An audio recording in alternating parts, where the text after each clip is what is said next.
Yo, yo, yo, yo, yo, we are here.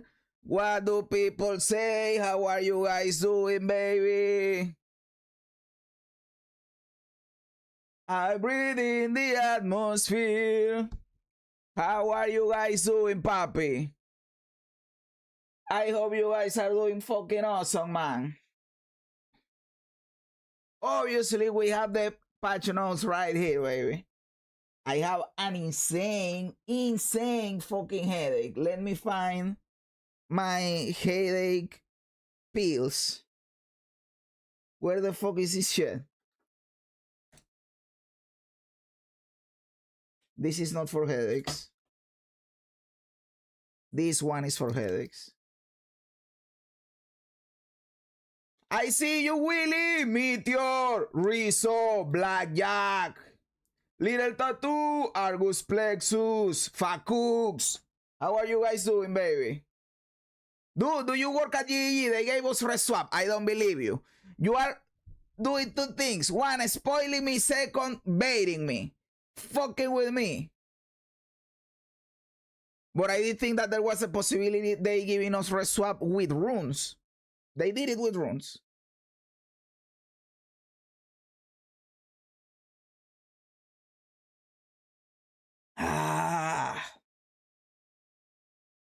Rune red swap, I knew it. I fucking knew it. Ready for triple tap nerfs. Not sure we make it through this. I love the triple tap nerfs because they always nerf shit that I hate. So I don't mind the triple tap nerfs at all. And yes, it was eternal. So boys, we finally have the 0.5 patch notes. We've been waiting for this for a while. They just posted this. And we have it here, obviously, the table of contents. We have the infographic. This is information we already knew or know, but we want to get into it, right? Our biggest expansion ever. The Runes of Aldur League start with the fresh economy. Obviously, in each area in the Runes of Aldur League, you will find a remnant which allows you to craft an item. We know that. Depending on the rune shapes, you will then face an encounter with tough enemies. We know that. Each additional rune shape used to craft the item will increase the number of waves of enemies, adding additional runic modifiers to the enemies with each wave. Beautiful. Remnants start with any number of slots between 2 and 10, with higher numbers being much rarer, but allowing you to craft much rarer items. Okay. Monster raised by the Remnants can drop Veritium Metal, a new currency. Added a new NPC, Pharaoh, that is the guy with the tuning fork, with 4 new quests in the campaign, allowing you to unlock various new crafting features. New crafting system, Veritium Rune Forging. After unlocking Veritium Rune Forging in Act 1, this system allows you to add runic ward to your armors by spending Veritium. Armors lower than level 55 gain runic ward with no downside. Armors above this level trade some of the regular race defenses for runic ward. Obviously, you had to fuck me in the ass somehow. Now I don't know if I want the runic war, because why are you taking away my shit? Added new defense, runic ward. This defense kicks in once you reach 1 life, allowing you to continue to survive while your runic ward takes damage. Runic ward regenerates independently of your life. Give us some lottery numbers. I've been telling you guys that I am Jazzarus, and you still keep doubting my predictions, and I am getting pissed off, to be honest with you. Yo, man, dude, because people keep doubting the predictions, man. I wish I could give you lottery numbers to get them myself, because what the fuck, I need money. Okay. Other 13 new alloy currency items which can be unlocked through Remnant and... Hey! Pocket Rockets, papi! You joined the pack! That is fucking awesome, dude! Welcome to the pack, baby! Thank you so much for the sub, dude! God bless ya, papi! That is awesome!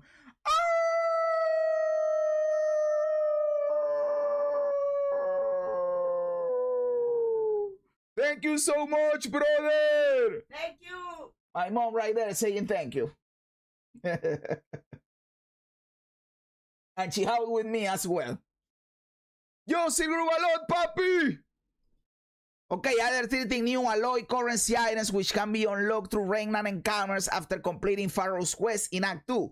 These items add various new crafted modifiers to items by replacing an existing modifier similar to perfect essences. Okay, this is good. This can unlock cool crafting paths. After unlocking unique variation rune forging in Act 3, you can upgrade the base type of unique armors that drop at levels lower than 55. These upgrades generally increase base defenses, allowing low-level unique armors to become more competitive in the end game. Unique armors above level 55 can still be reforged to modify their defenses to include runic ward at the cost of reducing their other defenses similar to the base types. Okay, it makes sense. Unique variation reforging has additional properties when using on Kalgura, on Kalgura uniques. Yo, what it, papi? You joined the pack. That is fucking awesome, dude. Thank you so much for joining the pack, brother. Welcome, my dude. Thank you so much. You are insane, brother. Thank you for the support, guys. God bless you, papi.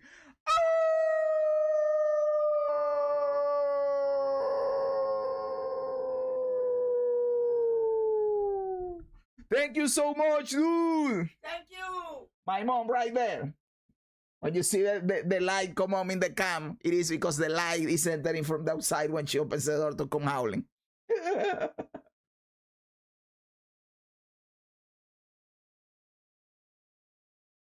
Looking forward to the summary video. Good night, gentlemen. Hey, good night, papi. Thank you, papi. Thank you.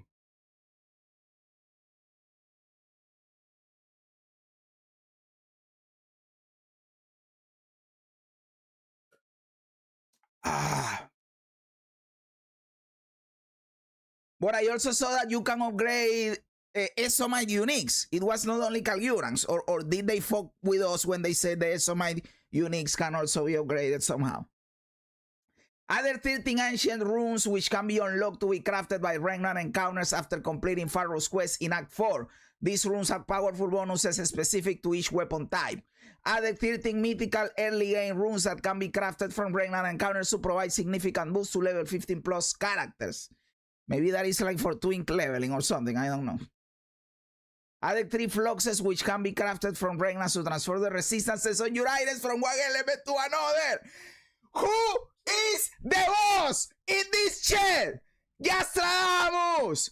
I've been telling you, if they want to give you runes, they need to allow you to swap resistances because you need this shit to be able to put the runes. Dude! This is too fucking much! And people told me I was wrong. They called me a clown, a retard, because I didn't understand the progression path of the runes. What are you going to say now, bitch? What now? Huh? Tell me, what fucking now? Always fucking right. It is getting tiresome to be right all the time, man. Added 15 meta crafting runes that can be crafted from Regnants. Okay. Added 60 plus runes that can be created by destroying a unique to make a rune that gains some of its properties. This is fucking awesome, by the way. I love that. Because sometimes you want a unique, but you want the effect, not the stats. So with this, probably you can get the effect of a unique and put it in an item that you actually want.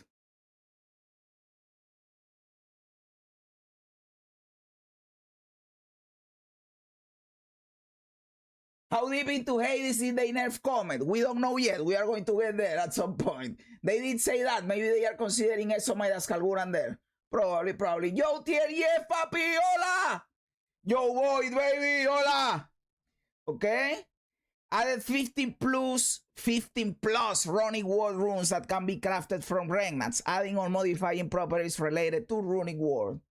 Added 21 Kalguran skills that can be crafted from Regnants, Animus Exchange, blah, blah, blah. I am not going to read all of that, but there are new skills. Some people were saying like, why the fuck do you give me 21 Kalguran skills instead of giving me 21 sword skills? Give me the, if you are going to make 21 new skills, make 21 sword skills instead of 21 Kalguran's dog shit. That was not me, by the way. I did not say that. I have to admit it makes a little bit of sense, but I didn't say that. I've been reading that over in the internet. Added 8 Kalguran supports that can be crafted from remnants. Okay, the name's in there. I don't care. Expedition remnants have been changed into the remnants from the Runes of Aldur League. Nice. New endgame story. Set out on an expedition with Pharaoh to explore the ocean as you investigate the tombs of fallen Kalgurans and challenge them to earn remarkable rewards. Seek out the crater of a fallen star, a meteor of pulverization from which you hope to forge objects of immense power if you can defeat what awaits you there. Please, don't make it a pain in the ass to find the crater. Do you remember how it was a pain in the ass to find citadels or to find the Jade Isles or whatever the fuck it is interesting, or one of these unique maps like the fucking mines where you have essences inside? Don't make the crater a pain in the ass to find. Please, I implore you. But I am happy because you gave me the resistance swap that I've been asking for and you proved me right once again. Thank you so much for that. You validated that I was right. Okay, we continue. There is now a hub area, the Ruins of Kings, march for the Runes of Aldur to the southeast of your starting location on the Atlas. If we have the Runes of Kings march, again, this is something that people are doubting me. I am telling people that they spoiled the end of the campaign, that the beast is going to cause a cataclysm when we finish the campaign. People are telling me that there is no way that that is true, that I am implying something, that we don't know what is going to happen, blah, blah, blah. Why do you keep doubting my fucking predictions? We have the Ruins of Kings March. Why the fuck do you think we have the Ruins of Kings March? There is going to, a cataclysm is going to happen at the end of the campaign, man. Trust me. The logbook mechanic has been changed into an ocean exploring mechanic. Using logbooks now unveils a section of the ocean with a variety of islands to explore. Beautiful. Many new underground areas have been added that can be uncovered during expeditions. Many new islands have been added with new grand expeditions previously known as logbooks. Okay, now a logbook is a grand expedition. Nice.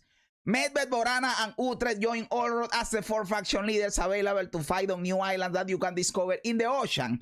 So now the new pinnacle boss is not Olrod. Olrod joins these other guys as the minor bosses. And the big boss is the guy in the crater. Okay. The new Runes of Aldur Challenge League includes the first set of challenges in Path of Exile 2. Earn pieces of the Knight of Aldur armor set when you complete 2, 4, 6, and 8 challenges in Runes of Aldur. These challenges rewards are only obtainable in this league. I love this because I am a very goal-oriented person and I love completing the challenges. Since I started playing PoE 1, I always complete the challenges and get my armor.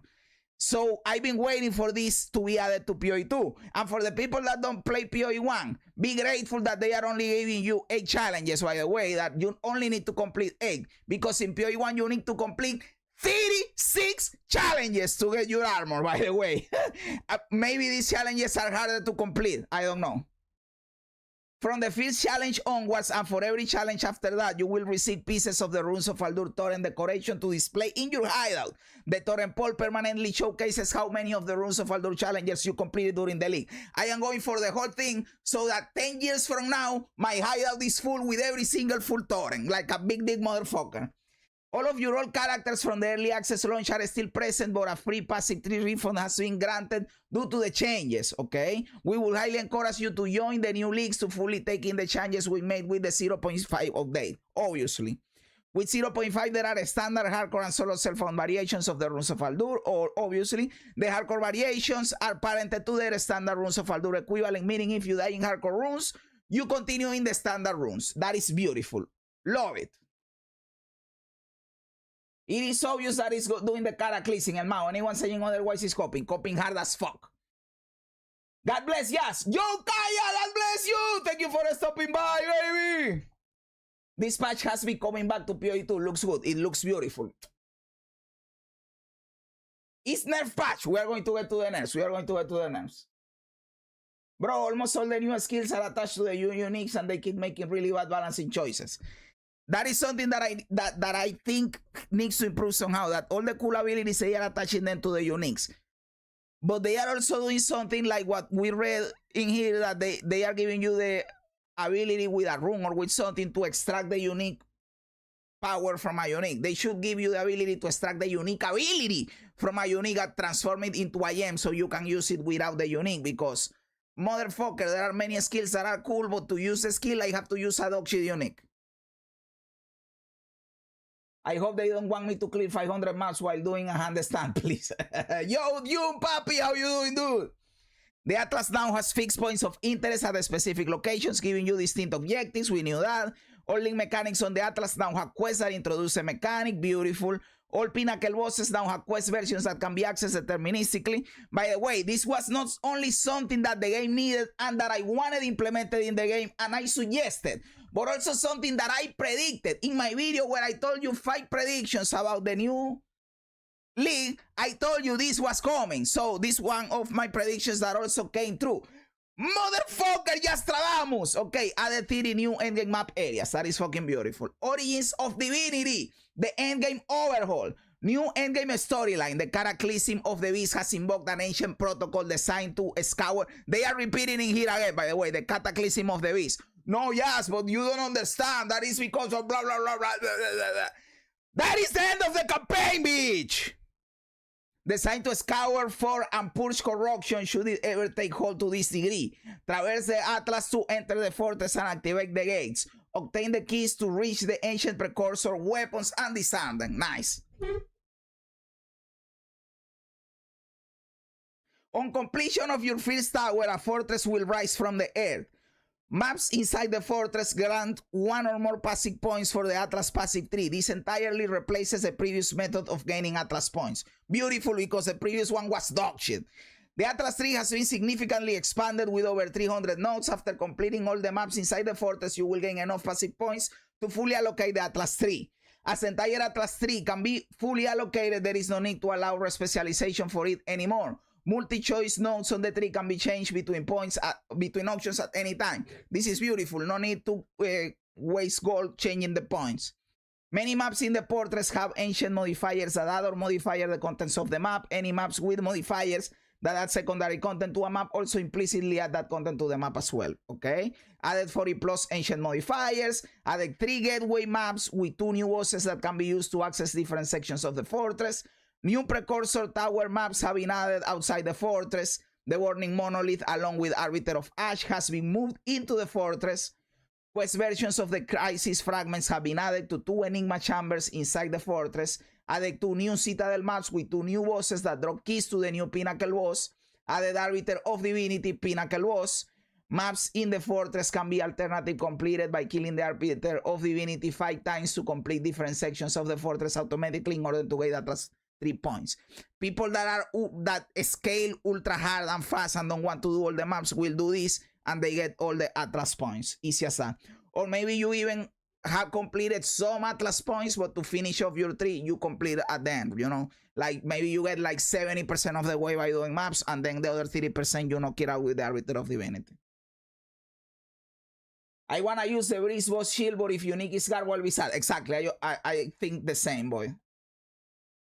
Arbiter of Divinity goes crazy. Yes, it is like the angel-like dude, right? That it looks awesome. It looks awesome.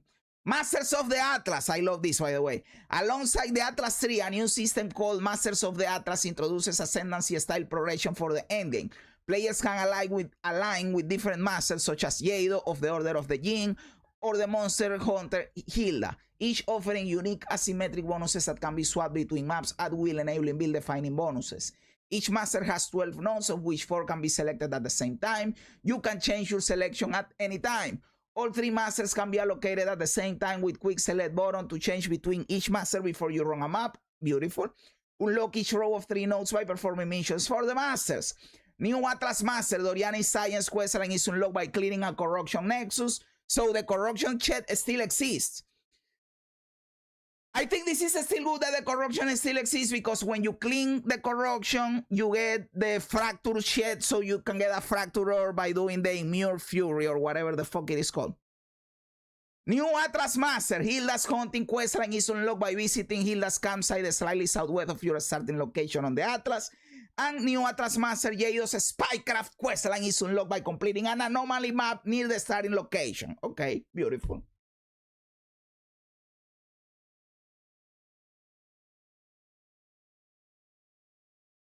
If the extracting abilities from unique is chance-based and not guaranteed, I need to extract the unique times if I am lucky. That's us.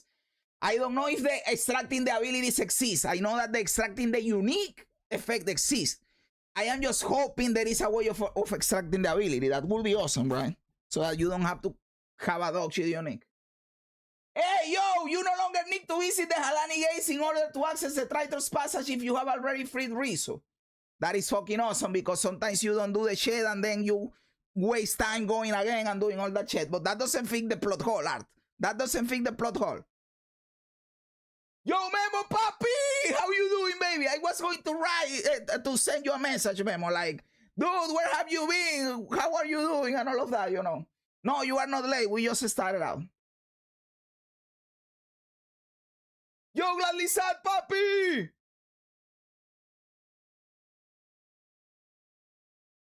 Been a while since I heard things. Looking forward to it. Okay. Even more than we already have. Yeah. They will never fix that. They should. 1.0 has to have the fix for the Tir Halani Gate because it doesn't make any sense. What plot hole? I will explain it. Hey! Pero cabrón, papi! Let me hit it, baby! Supporting my bro, oh there won't you. Hey, brother, papi, thank you for the support. You are fucking awesome, my dude. Varón, papi, thank you so much. Dude, God bless ya. Oh!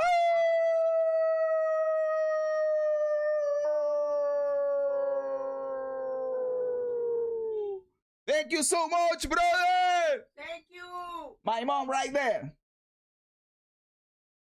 I will explain the plot hole, and you will accept that it is a plot hole. Don't try to push back and try to say or this or that. We already analyzed the whole situation. It is a plot hole. There is no answer to this shit. When you are in Act 2 and you have to open the Halani Gates, there are 3 Halani Gates. You have to open them so the caravan goes through the Halani Gates, and then you can go to the other side of the desert to keep pursuing Yaman Ra and the Dreadnought. When you go up in the Halani Gates, you have to turn like a big lever to open the gates. You open the first one. You open the second one. When you reach the third one, the mechanism is broken. You never open the gate. You fight Yaman Ra the first time up in there in the Halani Gates. After that, you go away, and when you come back, you are already on the other side. How the fuck did you go to the other side if you never opened the Halani Gate? And again, don't push back. We already analyzed all the possibilities. You never opened the gate. There is no other way of going around the fucking gate. The only possible answer is they fix the mechanism off screen and they open the gate that they never tell you. That is the only possible solution. And it is dog shit because then why the fuck are we doing the whole Halani Gate shit?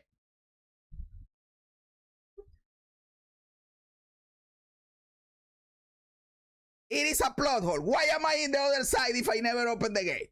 Basically, that is it. Dude, life is good. Carageni the taller don't know how to say it. Taller chop. The chop. In English, un is good. It's been a bit harder last week. Dude, also I started selling homemade chicharrón at Dune. Hey, papi, that is fucking awesome. Homemade chicharrón is A1. And it is really good for the keto diet, by the way.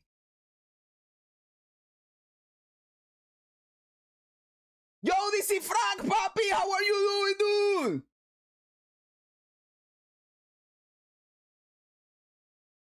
How the fuck do I get rid of what in Twitch? Let me see.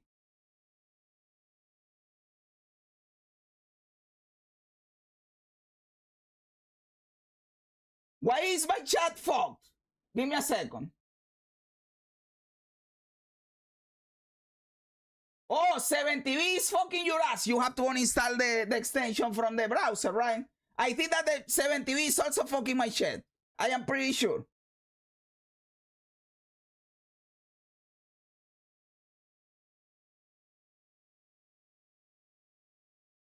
The third mechanism, I told this motherfucker to not push back. And the first thing he did was push back. Okay. I am just joking, Black Jack, by the way. explaining the till mechanism was broken, so it never needed to be open. You needed to push the mechanism to open the gate. Obviously, it needed to be open. The gate was closed. How the fuck the caravan goes through the closed gate? The mechanism opens the gate, so the caravan goes through. If the mechanism is broken, you cannot open the gate. The caravan cannot go through. But the next thing you know, the caravan is in the other side. That or magic? Magic is the answer. Magic is the answer.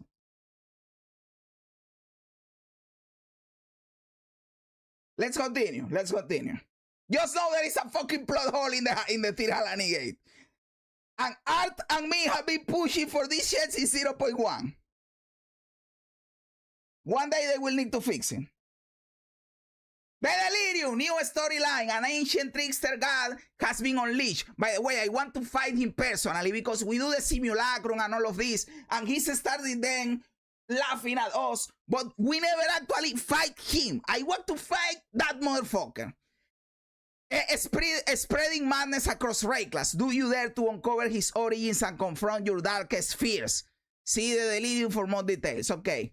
There is now a hope area, the Wither Willow for Delirium. We knew that from the reveal. The Delirium Atlas Basic Tree has been completely revamped. After breaking a Delirium mirror, there is now a progress bar. We know that. There are now a set of new Delirium encounters that can be seen on the Delirium bar. We know that. The direction of the map boss can be observed by looking at the fog effect. Map bosses in Delirium will always be 100% delirious. The damage and life bonus given to monsters from Delirium has been reduced.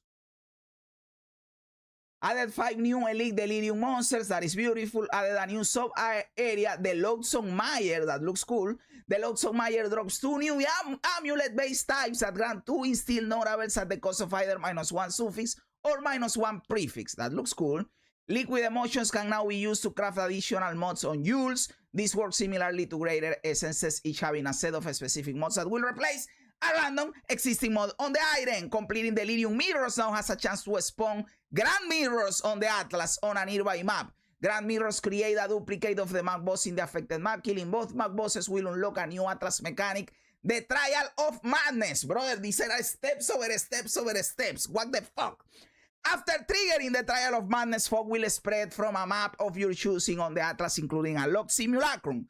While inside the fog, the entire map is delirious, starting at 10%. Killing rare monsters and the map boss increases the deliriousness of all maps in the fog. On reaching 100%, the simulacrum will become available. Deliriousness can continue to be increased up to 200% delirious. That is too much nerves on my character, man. Rare and unique monsters, because I don't know if you guys know, but if your character is delirious, you are weaker.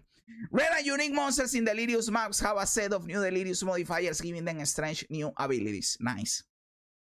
Map bosses of Delirious maps can additionally drop a new set of 3 potent emotions that can be used to craft new powerful modifiers on Yules. I hope those are valuable and you can get them and then you earn currency doing that. Simulacrum has been updated and it is now a 7-wave encounter. Okay, that is cool because now you go through it faster, but maybe in wave 5 it is already like you are getting your face beaten up, you know. Completing a simulacrum will now give you a key to face the new Delirium Pinnacle boss. I hope it is that Tanksanu motherfucker, however he's called, the guy from the Delirium. There is a new set of 10 ancient emotions that can drop if unlocked by the Atlas tree, which can be used to craft time-lost Yules. There are also 3 ancient potent emotions that can be used to craft new powerful modifiers on time-lost Yules that are not normally available in the mod pool. Some not amulet Delirium uniques now drop with a Raven Touch modifier, allowing them to be instilled. Okay, okay. This is cool that you can instill other items that are not amulets. There is something that I want to say about time-lost Yules and things like that that exists currently in Path of Exile 2. Currently in Path of Exile 2, you cannot make a calculation for time-lost Yules and those type of Yules. For example, the Heroic Tragedy that exists right now in PoE 2.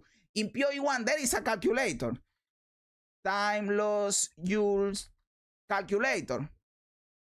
And you can come in here and you calculate. Why do you need a calculator? Because that way you know what seed. You know that these items have a seed like 7,432. And you, what does the fuck does that mean? We don't know until we put it in the tree, right? Well, using this website, you do know what it means. So that you can buy the actual Yule that you need.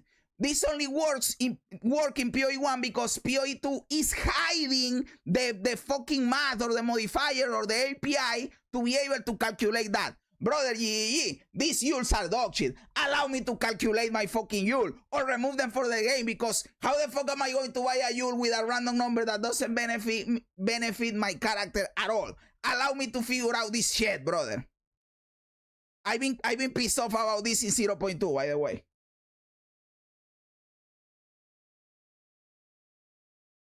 Man, I just finished reading it. The lack of base warrior life armor changes is baffling.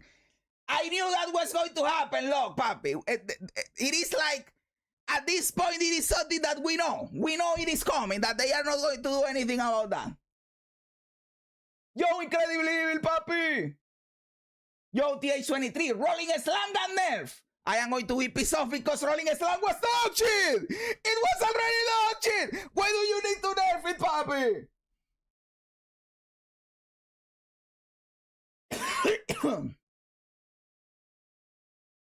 Okay, let's go. My voice is getting fogged. I have to lower the intensity. The new Breach storyline travel to the Monastery of the Keepers. We know that. There is a new hub area, the Monastery of the Keepers. ¡Madre! Te iba a decir que pasó la garganta tal. Gracias.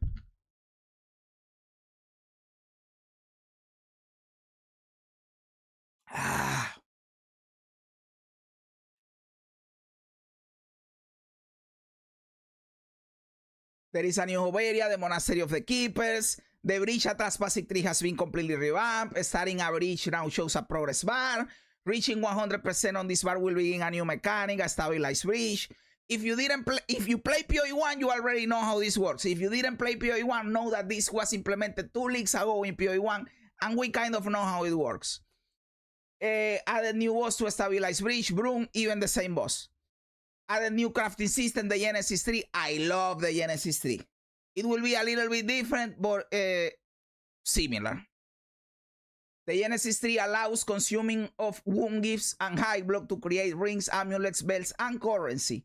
Nodes on the Genesis 3 can be allocated to affect what items will be crafted. New nodes are unlocking by using wound gifts. Added 6 new ring-based types that can be exclusively crafted from the Genesis 3. Okay, they don't even drop from the bridge itself. Because in PoE1 they can drop from not only from the tree, but also from the bridge while you are doing it in map. Apparently right now it will only be from the Genesis 3, not even from the bridge mechanic. Okay, 4 new amulets, 4 new belts. Added a new set of caster and minion mods that can be crafted onto rings and belts using the Genesis 3. So if you want to sell check to minion cogs, you can do this. But probably the minion cogs will craft their own shed if they are smart, right? Catalysts can no longer drop from monsters that are now solely obtained from the Genesis 3. Beautiful. Added a new set of 12 catalysts that can add new quality modifiers to Yules. That is beautiful. I like that they are compartmentalizing the farms, right? This is cool because you saw in 0.4, while all the cogs were farming the temple, the other farms were actually not that bad because nobody was farming them. So if you went to farm the catalysts in Bridge, for example, it was valuable because no one was farming that. So now they are going further into that. They are compartmentalizing the farm so that whatever you decide to farm, since other people are focusing on other stuff, this holds value. So everybody's farming something different akin to what they like, and then everything has value. Obviously, some things, if they are more powerful, will be more valuable, or if they drop more, or whatever, there is always going to be the meta farm. But when everybody's farming something and you farm something else, that also gains value because of the supply and demand. I am loving that they are compartmentalizing the farms, basically.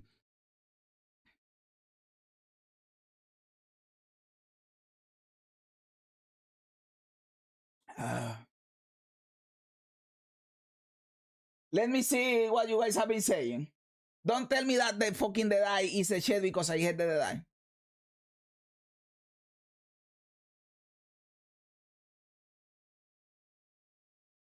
Campaign will be even more of a joke with no mock buffs, probably. Rolling Slam was good if used right, but no longer endgame viable. Don't worry, if you were upset about not having swords, Jonathan just there's melee a little harder by doing it to rolling a slang. I don't know why they are focused on fucking melee, man. It is like, what the fuck is the fetish, the kink you have with fucking melee in the ass? Greetings to Mama Yas. Hey, thank you, Memo, papi. Same, dude.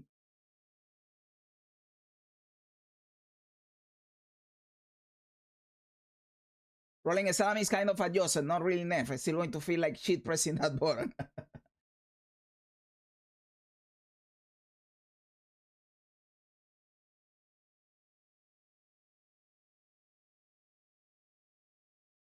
They fuck melee so hard because Warrior is so muscular.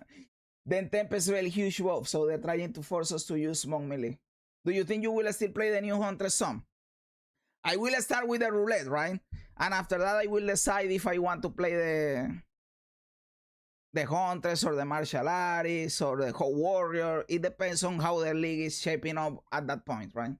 But the very first character, as always, it is the will.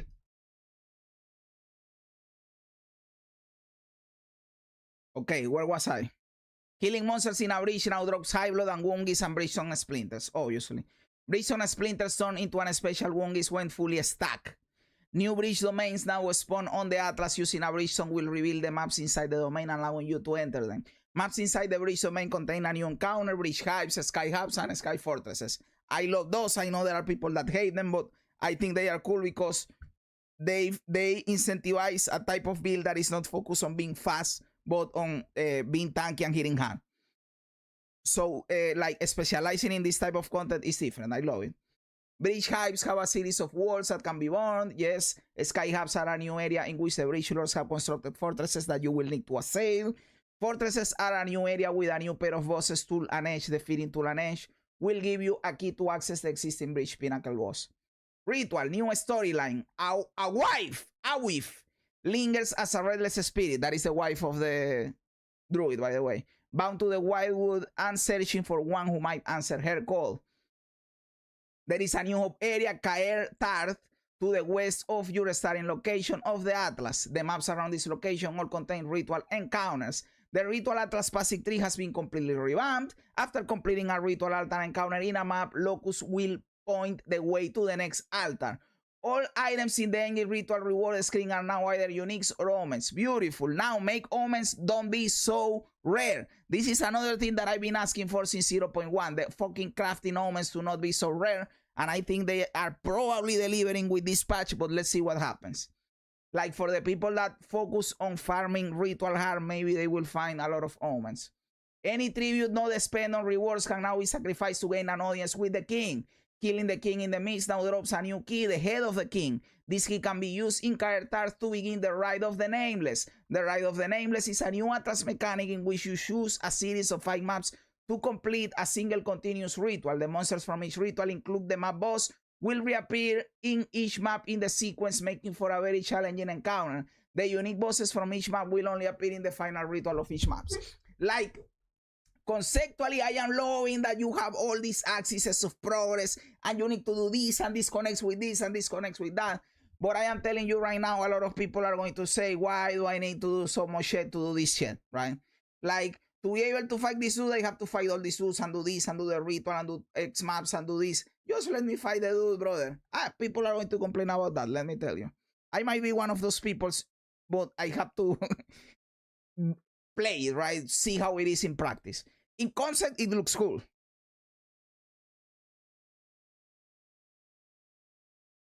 GG, please let the druid have a secret ascendancy tied to rituals. Please, and I transform into a fucking ritual tree and I do chaos shit. I thought all rewards in ritual were now omens and uniques. Right, they are omens and uniques. I like the resistance swap crafting things. Obviously, I like it too. Guess who suggested that shit for several videos? And people call me dog shit, skill issue, crazy, retard, and all of that.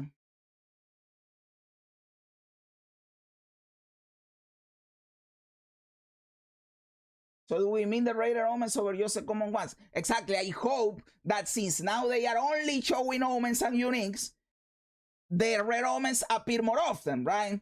If you are only showing me omens and unique, the chance for them to appear has to be higher. I have to imagine.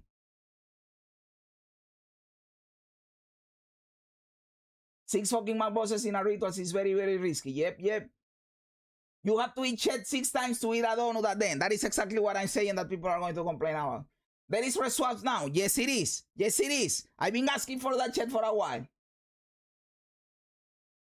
What will be your currency maker? Will you do all and see what they drop? I will do all the quest lines. I can guarantee you that. I will do all the quest lines. But to actually farm, I want to farm the temple. Unless it is auction. Why do I want to farm the temple? Because I didn't farm the temple in 0.4 because I hated how it was built. I hated that temple. But you guys know that I like the temple. I was excited for the temple as a mechanic in 0.4. Since it was auction, now I want to try in 0.5 and see if I can actually play the thing. If it is auction, I move on to another mechanic.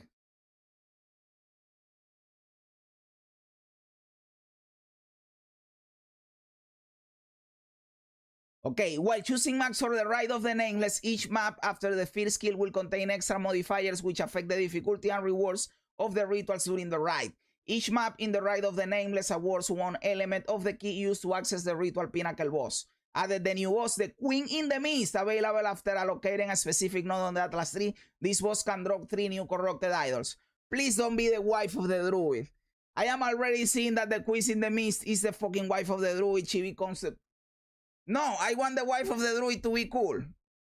Phaeton rituals are now prevented from ever showing the first items to ensure items are not lost if returning to this area on a higher level character. Nice. Fate of the Baal moving to core. Okay, this is cool.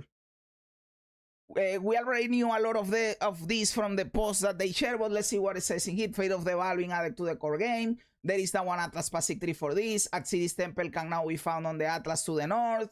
There are also new temple precursor tablets that will guarantee Baal beacons in your map if you want to focus on this league. It is no longer possible to prevent a room being deleted from the temple. Rooms that must be deleted but have other connections will be turned into separate path rooms. This is awesome. The number of rooms in the temple when first starting has increased to allow getting to Axiris more quickly. Rooms can now be upgraded to tier 4 after unlocking this ability on the temple Atlas 3. This allows more specialization into particular room types. Reward rooms granted from the console after defeating the architect have been significantly improved. This is good. Restricted rooms in Axiris Temple that are accessible will always stabilize upon exiting the temple.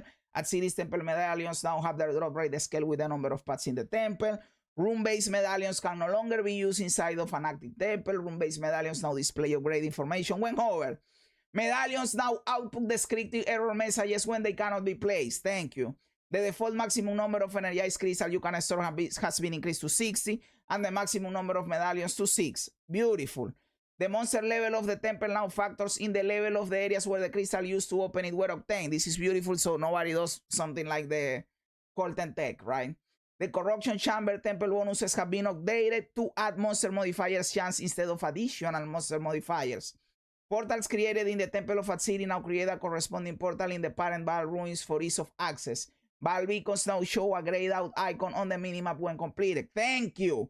There are now 4 types of infusers. Existing Baal infusers are now Baal armorers infusers, which can be applied to armor. Now you have the blasphemic and the catalyzing. Okay, all infusers can only be used on items at or about 20% quality. I know that I am going fast, but it is because these patch notes are huge. Let me see. Fate of the Baal currency items now have a maximum stack size of 5k when storing the wildcard slots in the currency stash tab. Some of the possible outcomes from applying to Baal cultivation orbs to unique items have been updated. The Atsiris rule unique staff can now roll 10-20% increased life cost efficiency. It was 24. So nerfed. This was buffed, the energy shield in the Atsiris Splendor. And I don't know if this needed... No, it was nerfed. It was nerfed. And yes, this needed a nerf. The Covenant unique body armor can now roll 1025, also nerfed. The Hate Force unique gloves can now roll 1630. It was buffed, okay. The Rat Pit Glove unique focus can now roll 815, again, nerfed. The Shackles of the Rage unique gloves can no longer roll elemental ailments other than freeze you inflict that reflected to you. Instead, now being able to roll 1015 increased damage per course on you. This kills the chill, the reverse chill, right? The Vertex unique helmet can no longer roll +2/4 to level of all skill gems, instead now being able to roll +3/5 to level of all course skill gems. They obliterated the Vertex. Destroyed the Vertex. Nice. I hated that shit.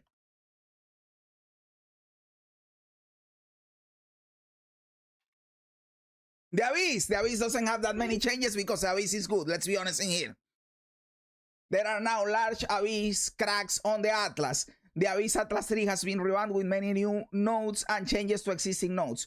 Coolmax invitation is now always allocated to the map owner. Abyss omens no longer drop in areas below level 65. Modifiers to the number of chests found now apply to chests found in Abyss. This also applies to the chance to find an abyssal depths. So the chance to find an abyssal depths does not decrease with more chests in the area. Nice. Adjusted the damage of the meteoric demise Abyss monster modifier. Lithomantic runes from the Lithomantic runes Abyss monster modifier are now active after a longer delay. Expedition League has been temporarily disabled on standard leagues due to the integration with the runes of Aldur. The Recombinator has been disabled. The Omen of Recombination has been removed. Existing Omens of Recombination will be deleted upon logging in. People use the Recombinator heavily for crafting. With no Recombinator, I am curious on how people will craft. The Forgotten by Time Expedition Precursor Tablet has been temporarily disabled from dropping. Expedition explosives now wait to explode until most of the monsters unearthed by the previous explosive have been killed. Hey, this is cool to not be so rippy. You can now use currency from your stash to purchase items from expedition vendors. Thank you. Other endgame changes. With the introduction of the new endgame storyline, the Atlas has been reset. Your existing tablets and waystones will continue to work so you can continue your progression as normal. But in order to gain points for the Atlas 3, you will need to do the Origins of Divinity storyline. Added support for searching to the endgame Atlas. Thank you. You can now zoom out slightly further. Why slightly? Let me zoom out to infinity to see this shit like we can look at Google Maps. There are now two versions of each pinnacle boss, the quest version and the infinite farm version. As such, primary, secondary, and tertiary calamity fragments can no longer be obtained. Nice. Tablets of the same type may now be used together to increase the amount of the league content that is spawned. The specifics of these are different for each content type. In some cases, adding multiple tablets will increase the size of a single encounter, while in other cases it will increase the number of encounters spawned. I think this is the tech to find a lot of beacons for the temple and run a lot of temples fast. Each empty tablet slot now contributes to the amount of random not tablet spawn league content in the area. This means that if all tablet slots are full, you will only see the league content from the tablets you are using. The intent of this change is to make sure that you do not need to complete the Atlas 3s for leagues you do not intend to run. This is beautiful, so you're only focused on the shit that you actually want to play. Waystones must now be identified in order to activate them in the map device. You can now use Orbs of Chance on tablets. Okay, maybe that way you can get the unique tablets. Some items and content now require you to specialize in them through Atlas passive skills, including exceptional items, fracturing orbs, basic and overseer precursor tablets. Tablets can no longer be used on maps that cannot have extra content, such as unique maps. Beautiful. League-specific tablets no longer drop from non-map areas, such as Simulacrum, Abyssal Depths, or the Twisted Domain. I like that. Lower the base chances for essence as media spirit, shrines, from boxes, summon circles, and rogue exiles appearing in maps, somewhat due to the much larger increase now available on the Atlas 3. Atlas passives that reference maps with powerful map bosses now work with overseer precursor tablets and other sources of powerful map bosses. That is beautiful. Adjusted the values of general precursor tablet modifiers. The following modifiers can no longer roll on waystones. Who the fuck knows what that means? Like the names. I know that no longer rolls, but the names, nobody knows. Whether a map modifier is a suffix or a prefix has been adjusted so that generally prefixes are modifiers that affect the monster output towards the player, and suffixes are modifiers that affect the player or monster defenses. The following suffix modifiers are now prefixes, and the following prefix modifiers are now suffixes. Nice. The of overpowering waystone modifier no longer causes monsters to have increased freeze buildup. Ways of modifier bonuses have been updated. They now provide more monster effectiveness, pack size, item rarity, monster rarity, or waste on drop chance depending on the modifier. These modifiers are multiplicative with other sources such as those found on the Atlas passive tree. People going rarity like a motherfucker. Modifiers to pack size now also provide a chance for an additional rare monster to appear. Monster rarity is a new stat available that affects the chances of a magic and rare monster and the chance for additional modifiers on rare monsters. Mag modifiers that include sources of increased number of rare monsters or increased number of magic monsters have been updated to only display the number at the header of the map. Have the bonus to quantity of items dropped and experience gain provided by increased monster effectiveness, such as from the Axidis Temple, the functionality of the Omen of Chaotic Rarity, Omen of Chaotic Quantity, and Omen of Chaotic Monsters have been inverted. Instead of guaranteed the new modifiers are of their type, they instead prevent the modifiers from being of their type. Okay, we have to see how that works in practice. Yo, Bruno! Papi, dude! Thank you so much for joining. I don't know why the thing didn't howl, but I have seen you, baby. I have seen you. Bruno, papi, welcome to the pack, dude. You are fucking awesome. Thank you so much for the sub, dude. God bless ya.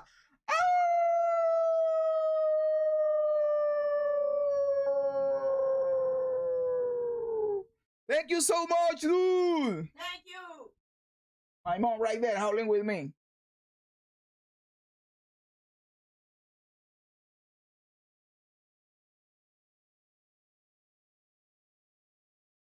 Okay, let's continue. I am going to get to the class. I know that we are interested in getting to the class part, to the classes, right? To see what is nerf, what is buff. We are going to get there. We are going to get there.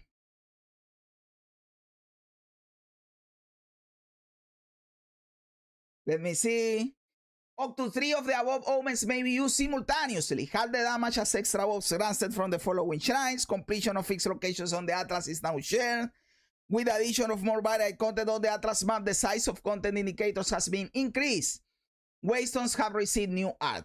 Campaign replayability. This is important. To improve how long it takes for experienced players to replay through the game, in each new league we added elements to multiple campaign areas that tell you where to go. Some areas throughout the game that have been shortened. Delete the Matland waterways. It is a dog shit song. Nobody likes it. It is boring. Remove the second Dreadnought area. The Dreadnought Vanguard, the Act 2 boss, is now in the Dreadnought. Beautiful. Area order in Act 3 has been somewhat rearranged in order to make progression smoother. Please, the waterways. The waterways levels have been turned into pressure paths that you simply need to walk over, and the final part of the level has the water pre-drained. Better. It is better if you just delete it, but this is better than before. They know that we hate the waterways. Monster density in the second half of the campaign has been reduced, especially in the interludes, to allow getting through these areas more quickly. Beautiful. Player changes. Okay, we start getting into the parts that people get pissed off. Bleed damage on players is no longer increased while the player is moving. Okay, thank you. Your maximum runic word is now added to your starting honor when beginning the trial of the Sekemas. You know what is better? Delete the trial of the Sekemas. It sucks. The defense's keyword is no longer in use. Existing uses of the word defenses now explicitly refer to armor, evasion, and energy shield to make it more clear that these modifiers do not apply to runic ward, resistances, block, or other force of protection. This is purely description change. Only a single leech instance per resource, life, mana, or energy shield can apply at a time. When multiple leech instances are active, only the one with the highest recovery rate will recover you until it expires, after which the next highest recovery rate instance will apply. There is now a limit on the maximum amount of damage a hit can be considered to deal for leech. Hits that deal less than 40k total damage are unaffected, but if a hit will deal more than 40k total damage, it is treated as dealing only 40k. I will say that we hit for way more than that. We hit for billions, but we have a low health pool, so a hit of this size still gives us a lot of leech. So no complaint, I think. But we have to play to see what happens. The formula for chance to deflect has been adjusted to provide better scaling with investment into deflection rating. Thank you! With a cap of 95% chance to deflect, similar to chance to evade being capped at 95. The new chance to deflect is whatever the fuck, nobody's going to read that. Parry, shield block, and resonating shield no longer delay heavy stone buildup from decaying longer than expected. Nobody cares about parrying and blocking active block with the shield. It is dog shit, man. Melee attacks can now only apply splash damage once per damaging area. Some attacks create multiple damaging areas during use. For example, Whirling Assault creates multiple damaging areas around you as you move. When minions are removed due to resources changing, such as weapon swapping, newer minions are now prioritized for removal over older minions to avoid wasting minion cooldown abilities unnecessarily. Minions affected by Last Grasp support or Tekros Revenge linear support and torrents affected by the unarmed guard Oracle Honorable skill can no longer die during the effect from taking further damage exceeding their maximum life. Stats worded as when you collect the Remnant no longer give you the benefits of these stats. Updated the name of the buff that Trinity grants to Affinity, as Resonance is the name of a keystone passive skill. Archon buffs are no longer inherently lost when you attack. Nice. New content and features. Bunch of new linear support gems. I love it because linear support gems are cool. I like linear support gems. They are an item for resistance swap. We already discussed it, Shake It Up. And you know that I obviously gloated about it, right? I was like, Jazz is always right. Jazzarus, right? You have to respect the text. You have to respect the text. I hope that as time goes on, people start respecting the text.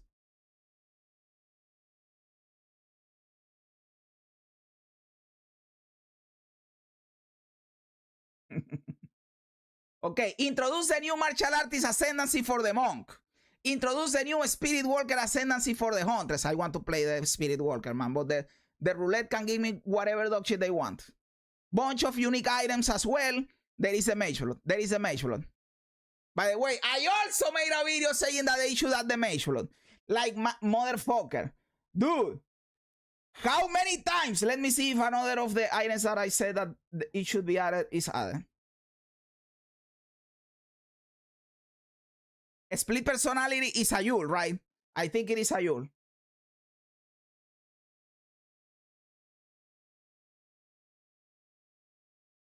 Okay, that was the only one. That was the only one. Still, it is a very good one. Added 8 new idols that come exclusively from monsters possessed by the Asmirian spirits. Yes, I am going to farm that shit. Yeah. Added the new Minion Splash and Minion Splash 2 strength support gems. The Fragment Stash tab is now available for use in Path of Exile 2. That is fucking beautiful.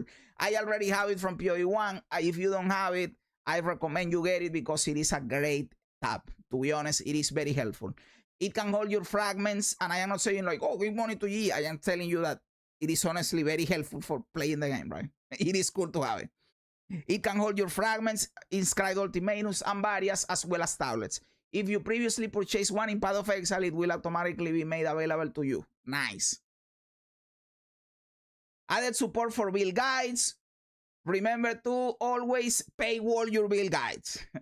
Added the ability to, that is a joke, by the way. Added the ability to quickly search the trade market with an item you have.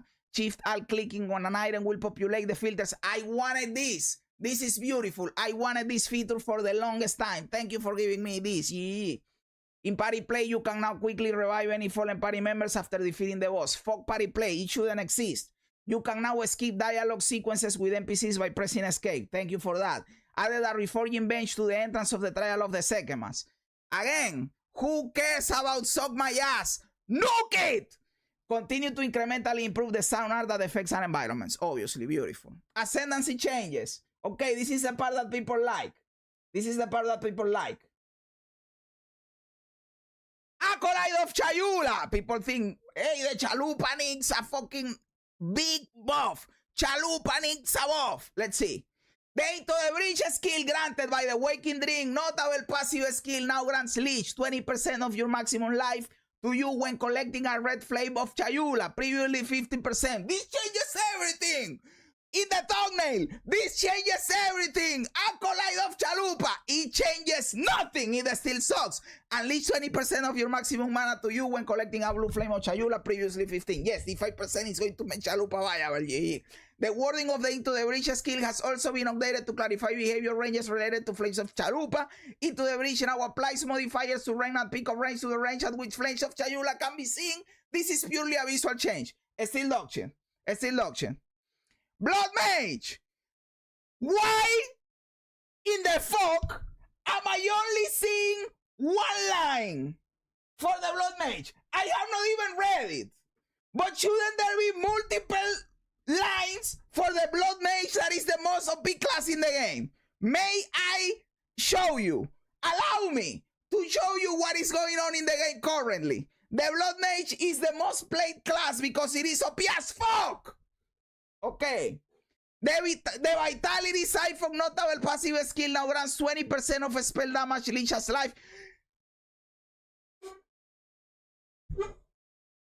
They did not only not nerfed it, they buffed it. And yes, before you say it, I know they are buffing it to compensate the nerf they are applying to Lich, so that it stays the same. So they are neither buffing or nerfing it. But that is a problem. The Blood Mage is OP as fuck, man. What the fuck? Okay, we continue. The Chronomancer. I hope all of these are buffs. I hope all of these are buffs. The Rapid River notable passive skill has been removed. Its position has been taken by Now and Again. I like that note, by the way. It was basically the only good thing about the Chronomancer. But okay, they are putting it on the passive skill tree. No problem. For everybody to take, right? The Now and Again notable passive skill has been reworked. It now grants cascadable spells have a 20% chance to echo, and repeatable spells have a 20% chance to repeat. The Unbound Encore notable passive skill has taken the previous position of Now and Again. The Ultimate Command notable skill now requires Unbound Encore. Added the new phase form notable passive skill preceding Footprints in the Sand. Phase form grants take 30% less damage and 4 seconds. That is OP as fuck. I like it. I like cool defensive shit, basically. The Temporal Rift skill granted by the Footprints in the Sand notable skill has been updated. It now has a cast time of 0.1 and now also removes delayed damage. The Inevitable Agony skill granted by the Inevitability notable passive skill has been reworked. It is no longer a course and has a 2-second cooldown. The debuff is now a life loss effect instead of secondary hit damage, and the debuff amount is now displayed on static health bars. The debuff also now instantly calls enemies when total life loss reaches calling a strike threshold. That is cool. Maybe that improves your offensive ability with the Chronomancer. The Sands of Time buff granted by the Quicksand Hourglass notable passive skill now grants 160% increased skill speed, previously cast speed. Okay, that is beautiful. And has also new visual effect because now this also applies to attacks, not only spells. That is nice. What in the Lava Lamp headphones? You know it, papi. 300% increased evasion, looking mighty nice. Yep. There's absolutely no fucking way GGs are ignorant to Mason life issues. They are not incompetent. We know this for a fact. They have to be actively choosing to ignore those problems. I will tell you what is happening. They look at the data in a different way that we look at the data. So they take a lot into consideration what, and I am going to say it clearly, people that are bad at the game do.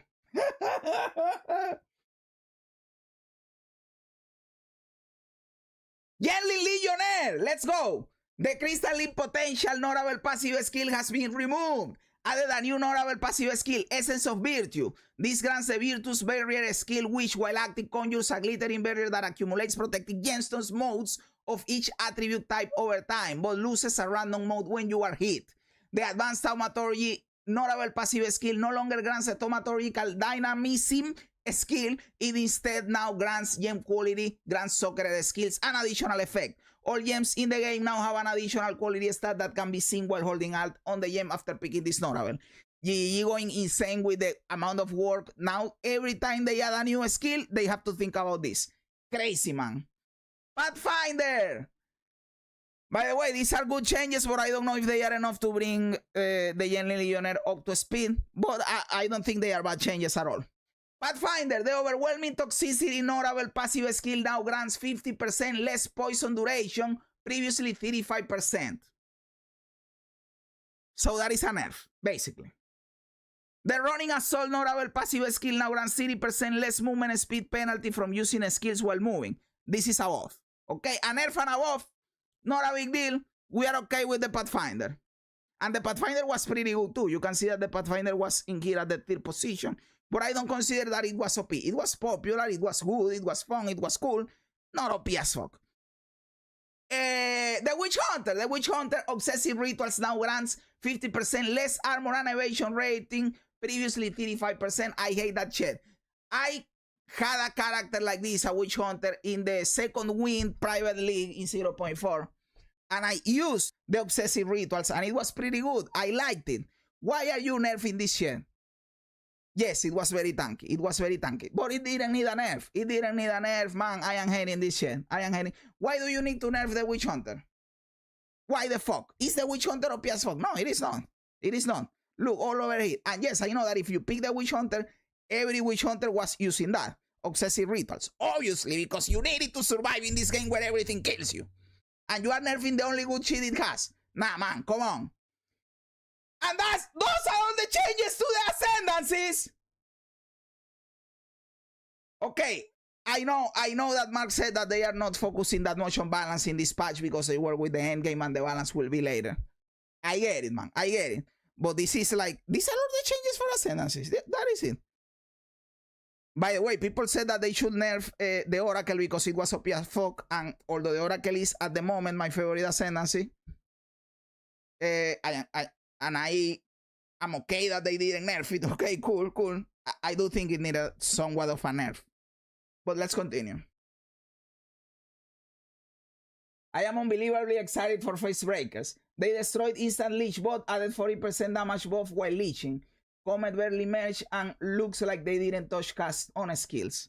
That is auction. People are going to play the same shit, man.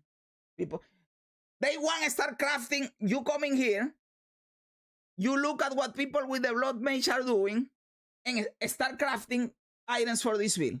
Right away, start crafting items for this build. People are not going to play this build right away, but eventually they are going to play it because it is the most broken build. So yes, start crafting shit for that.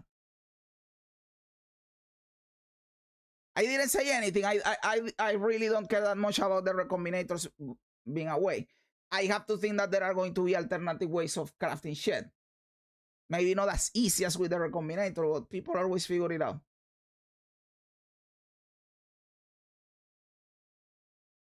Oracle eating good. More crit notes on the tree. Don't tell me that shit. Okay, let me see. Let me see because I am going to get pissed off. Did we get patch notes? Yes. Yes, we are reading them. We've been reading them for a while.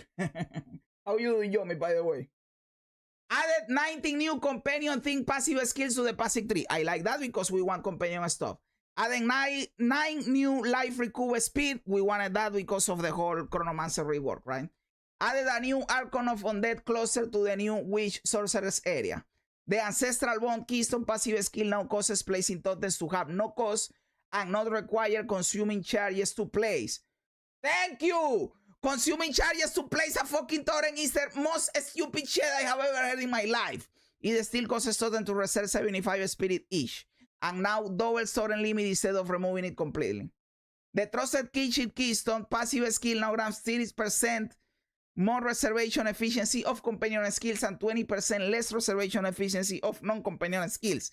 It no longer provides you have 30% less defenses or companions have +1 to each defense for every 2. Okay. The Valpack Keystone passive skill now grants 50% more amount of life leech, 67%. Brother, GGG. What is this number, man? Dude, fuck the internet, man. Fuck the internet. Less life leech speed, cannot recover life other than from leech. And life leech effects are not removed when unreserved life is filled. It no longer provides life leech, is instant or cannot use life flask. The Reformed Barrier Closer has been removed. The Warding Fetish Closer has moved locations.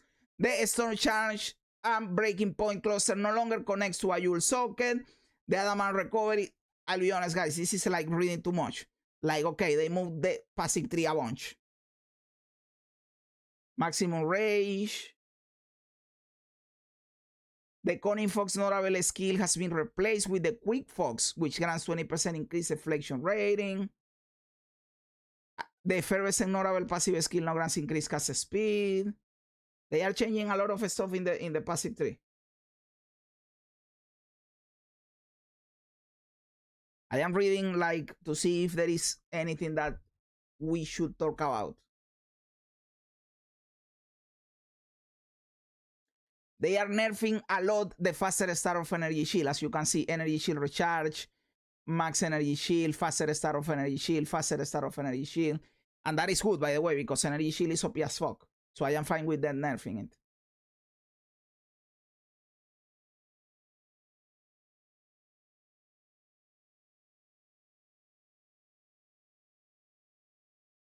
They remove the life each instant. Ooh, man.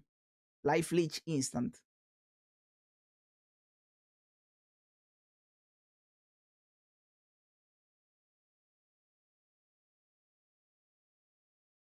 Okay, skill changes.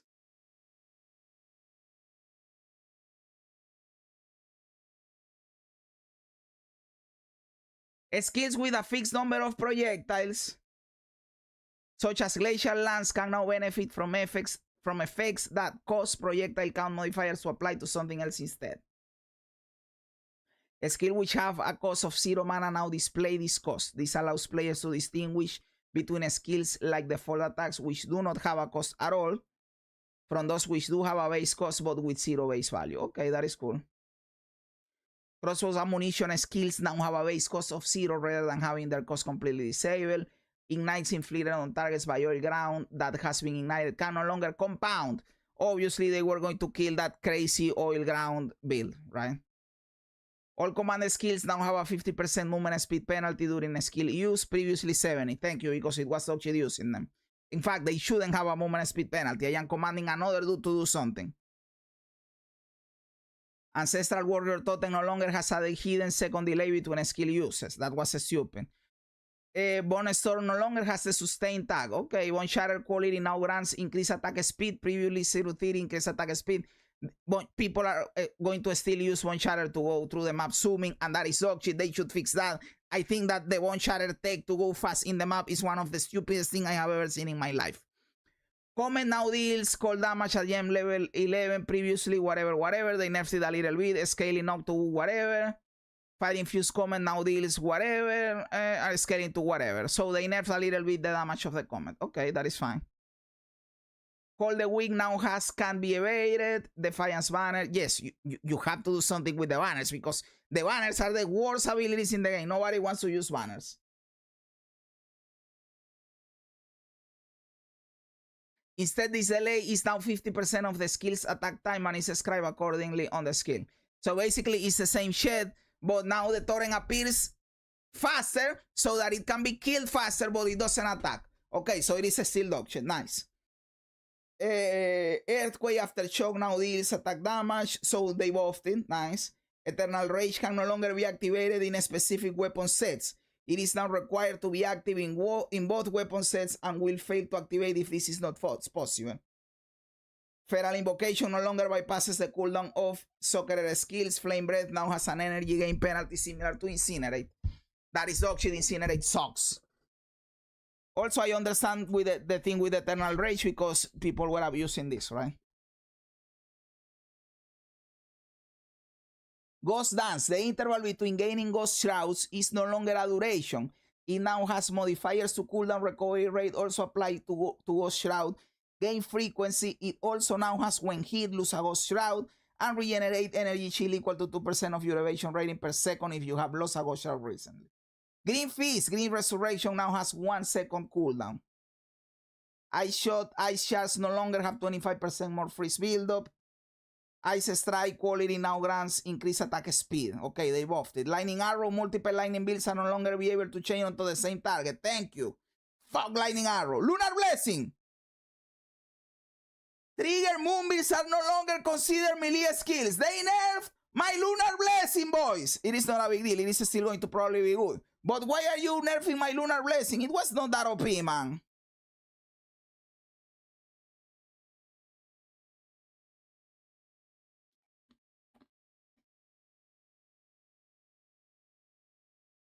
Second, guys, I might throw this, you know.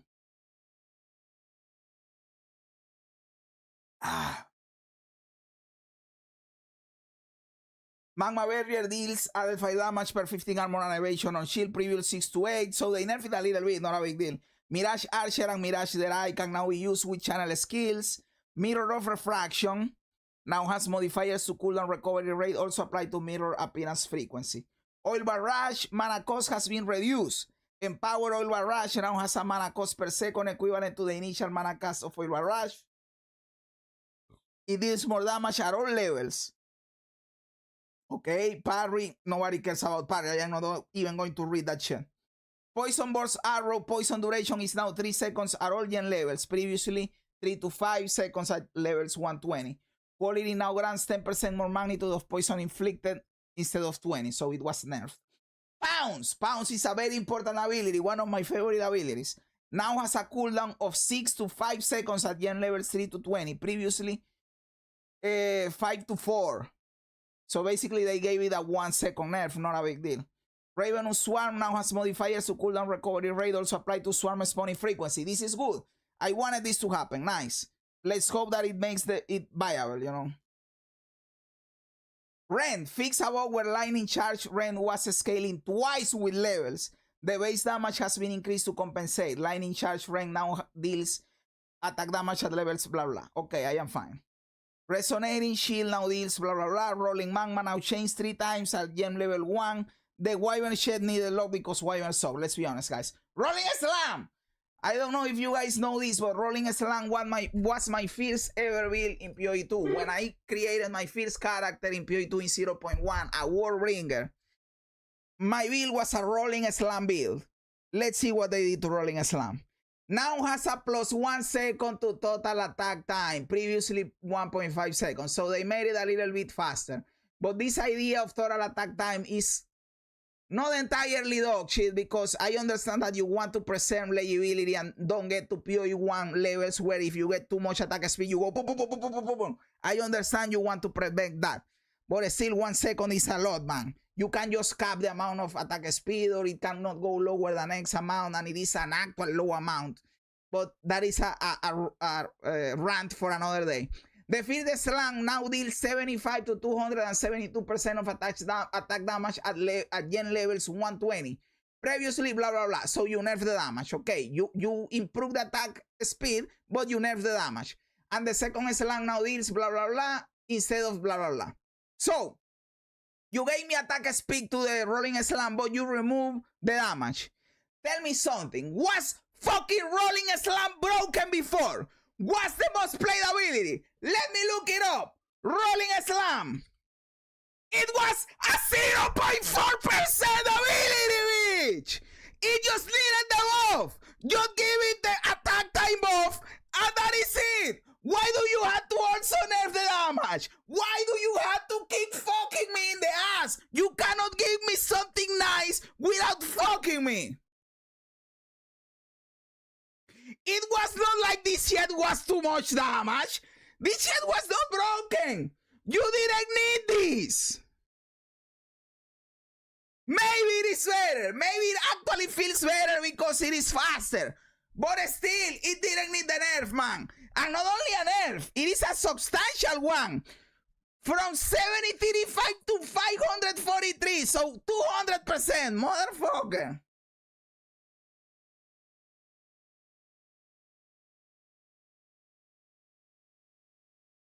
I don't care if it was good in campaign, because I don't give a flying fuck about the campaign. I want it to be viable as an endgame build. We are only in the campaign for a little bit.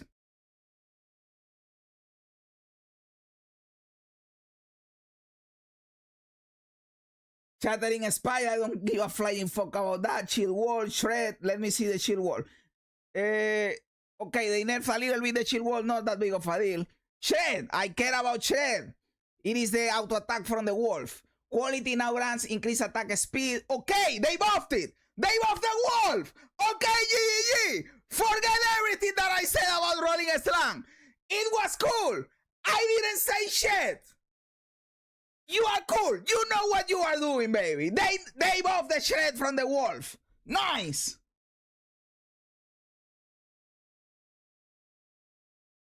S9 now deals 121 to whatever of attack damage at levels, blah, blah, blah. Who cares about the S9, man? Yes, nerf the build, the Foggon build from with the S9. Nerf it. I want you to nerf it, man. Spell Torrent can now be used while moving. Okay, Supercharge Slang now more clearly states that it has a fixed attack time. 10B, summon this now deal 40% more damage at level 9, scaling up to 84 at level 20.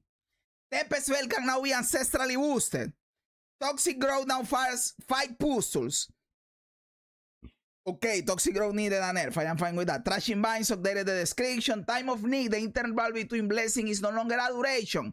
It now has modifiers to cooldown recovery rate also apply to blessing frequency. So now instead of shortening the duration, you have to give it cooldown recovery. Okay. It will be harder to improve because I don't know if you guys know, but there was a crazy shit with Time of Need that it was ticking every single second. That is why they are changing this. It was too OP. You were getting Time of Need 10 times a second. So if you get it still frequently enough, I am fine with that. Volcano. Whirling Assault, okay, Whirling Assault. This is something that needed a nerf, by the way, because everybody wants to start Whirling Assault because a fucking tornado is insane. Quality now grants 0-20 increase attack speed previously. Okay, it is buffed. Nice, thank you. Okay. They didn't nerf the fucking tornadoes and they buffed the Whirling Assault. Everybody's going Amazon Tornado, Ritualist Tornado, the Die Tornado. That is the people are going to. This is what is going to happen, by the way. I hope I am wrong, by the way. This is one of the Jazzarus predictions when I want to be wrong. Whirling Assault is a monk skill. Okay, thank you. Thank you. Sorry then. Still, I didn't see anything about the Whirlwind Shed. Meaning that still people are going to start the Whirling Shed with the Huntress or with the Die or with whatever the fuck.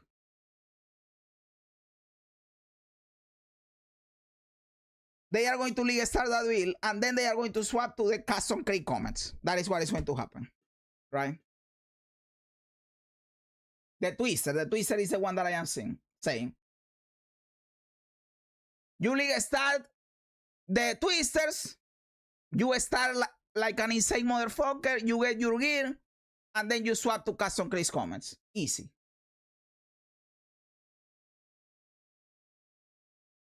Support changes. Unleash, Expand, Salvo, and Freezing Salvo supports all now use the same concept of seals, instead of each having their own version. This means standardized rules for seals that will be consistent for all cases, resulting in some behavior changes.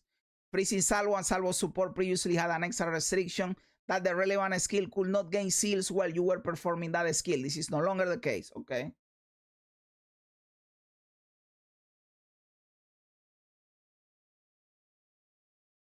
Yes, the change to Time of Need, I agree entirely with that change.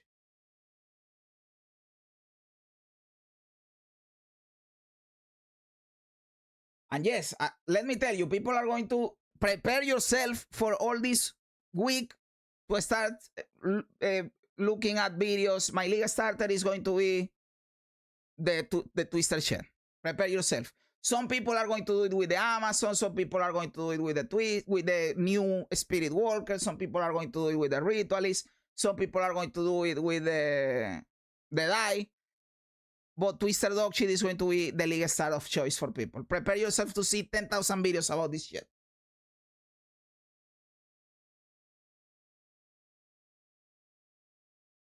Okay, Salvo support, Advancing Storm, Arjon's Medal, now grants 25% chance to load a bolt into all crossbow skills on dealing a killing blow. Okay, they nerfed this shit. At City's Impatience can no longer support persistent skills, but there's Vengeance when you freeze a target with supported skills for each 2 rays you have. You analyze in your presence gain 1% of damage as cold damage. Okay, it is not that big of a deal. It is not that big of a deal. It is still going to be good. I use this in my Wolf build, by the way.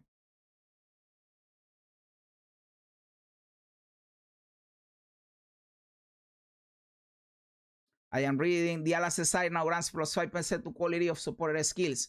Previously plus 10, so this is a big nerf. Infernal Legion. This is something that everybody was talking that it needed a nerf. Now grants minions from supported skills take 10% of their maximum life as fire damage per second. Previously, it was 20. And minions from supported skills ignite enemies within a radius of 2 meters as though dealing base fire damage equal to 10% of minions' maximum life. Previously 20. Now additionally grants minions from supported skills have plus 20% to fire resistance. Is this what solves the problem? I have to be honest, I didn't know what the problem with Infernal Legion was, so I don't know if this fixes the problem. Infernal Legion 3 can no longer be obtained. Maybe this fixes the problem.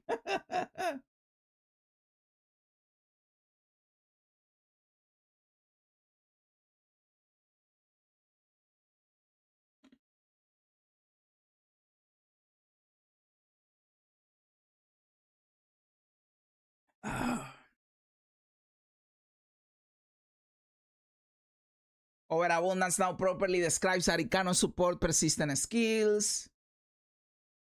No longer causes a supported skill to inflict corrupted blood. Rage can now support minion skills. Okay, shock conduction, refraction, static shocks.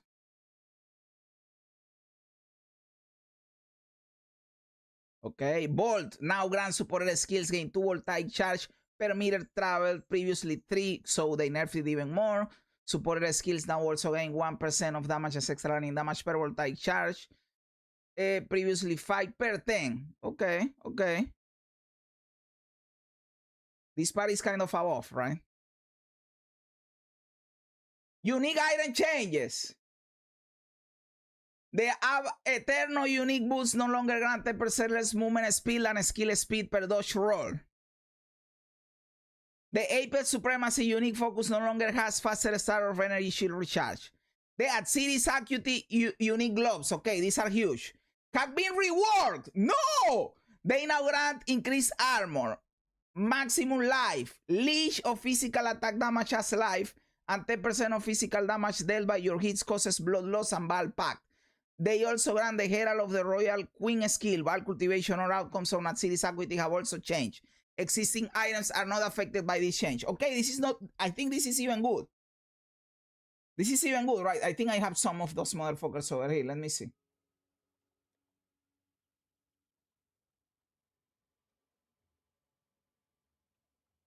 Let me see if I have them. I am not sure. Because I want to see how they are currently right now.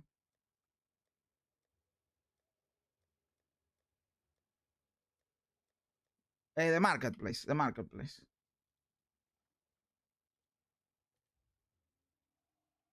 Leech from critical hits is instant. So they removed this, and this was the most important part, right?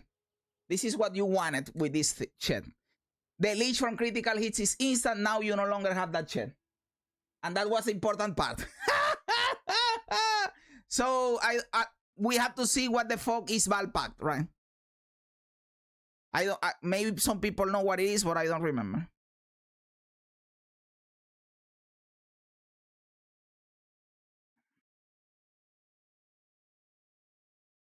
They nerf the brass dome, now has less armor. Okay, thank you.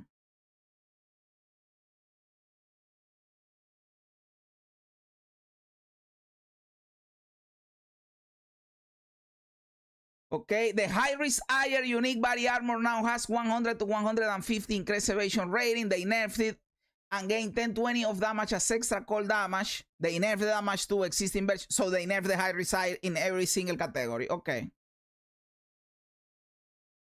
The Megalomaniac unique Yule now drops identified.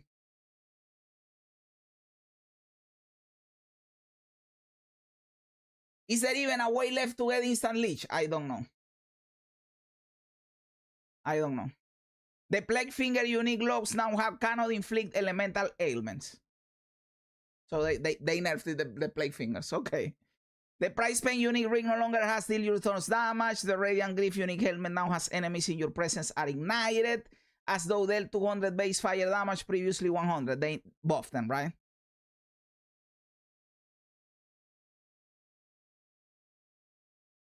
Hey, these gloves are important, very important for my wolf build. The Cine Equo unique gloves now have 150 to 200% increased armor, evasion, and energy shield. Previously 100 and 150. Okay, that is above. It no longer has enemies immobilized by you take 20% more damage and instead now has 30 to 50% increased damage against immobilized enemies. So you get less damage. You get less damage overall, probably, right? Like 20 more is probably better than 50 increase. But at least the source of the immobilization can be anything. Okay. The Svalin unique shield cast on block skill now has supported skill cost nothing. It also now has plus 50 to 100 runic ward. Existing items are not affected by this change.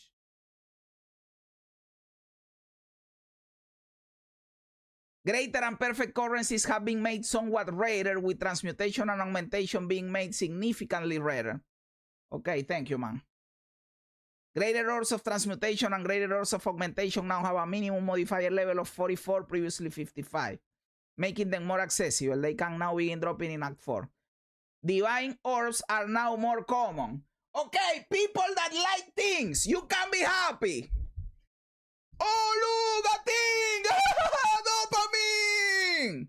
Be happier, they are more common. But guess what? This doesn't matter because the whole market adjusts and the relative price is going to be the same. But you will be happier, although you are spending the same time to get shit because you are thinking that, oh, the thing.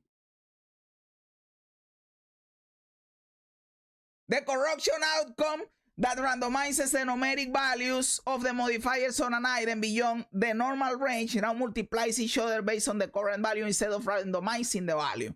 Sanctifying an item now multiplies its modifier value based on the current value instead of randomizing values. Omen of corruption can no longer be obtained. That is kind of good because I didn't want to use an omen of corruption when I am corrupting my shit. I just want to corrupt my shit and that's it.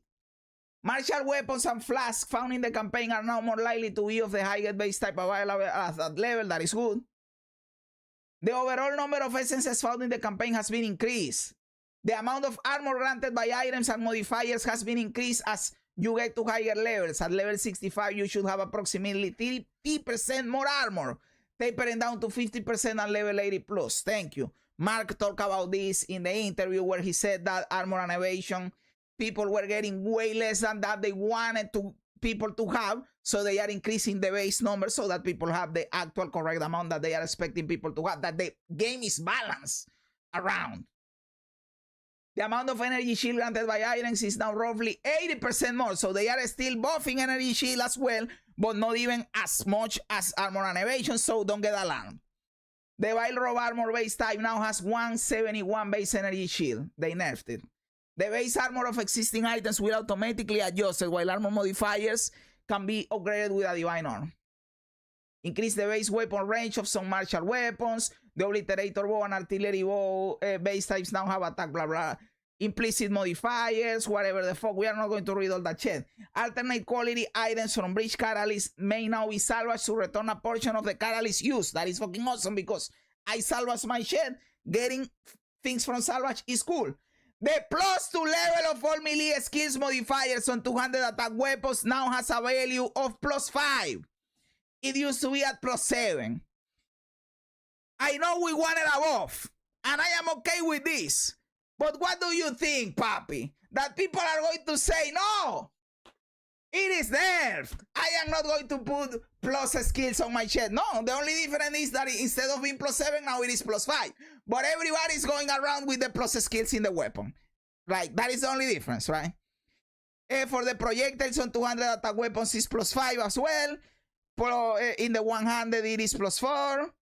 Okay, this incentivizes you a little bit more for the one-handed, right? Thank you. The +2 to level of all projectile skills modifier on quivers is now +1. The +2 level of all gems on attack weapons can now only roll above level 18. The perfect essence of battle now provides +3 to attack of all attack skills on 200 melee weapons, previously 5. Now, this is a big nerf because this is how the majority of people craft their weapon. Now you are taking a big hit by crafting like this. Essence of Hysteria now grants increased energy shield recharge rate when applied to focuses. Yes, I say focuses instead of foci or foci because that word is gay as fuck. Previously 41 to 45%. Okay, big nerf. Body runes now grant max life, more max life than before. People don't give a flying fuck about that. Mind runes grant more maximum mana. Reveal runes grant more life enemy per enemy kill. Inspiration runes, stone runes, vision runes, desert runes. Okay, they buff the amount of fire resistance. Okay, again, going hand in hand with what I am saying about solving resistances with sockets. Since you want to make a space for more cool sockets, now you are giving more numbers to the ones that you are actually using, right? So you have to use less of them. So this goes hand in hand with what I was explaining. Thank you very much, GG2, for once again confirming my theories and my ideas. The same goes for the attributes. Beautiful, love it.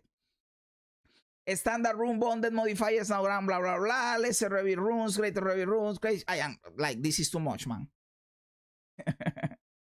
All idols can now also be socketed into sectors. That is nice.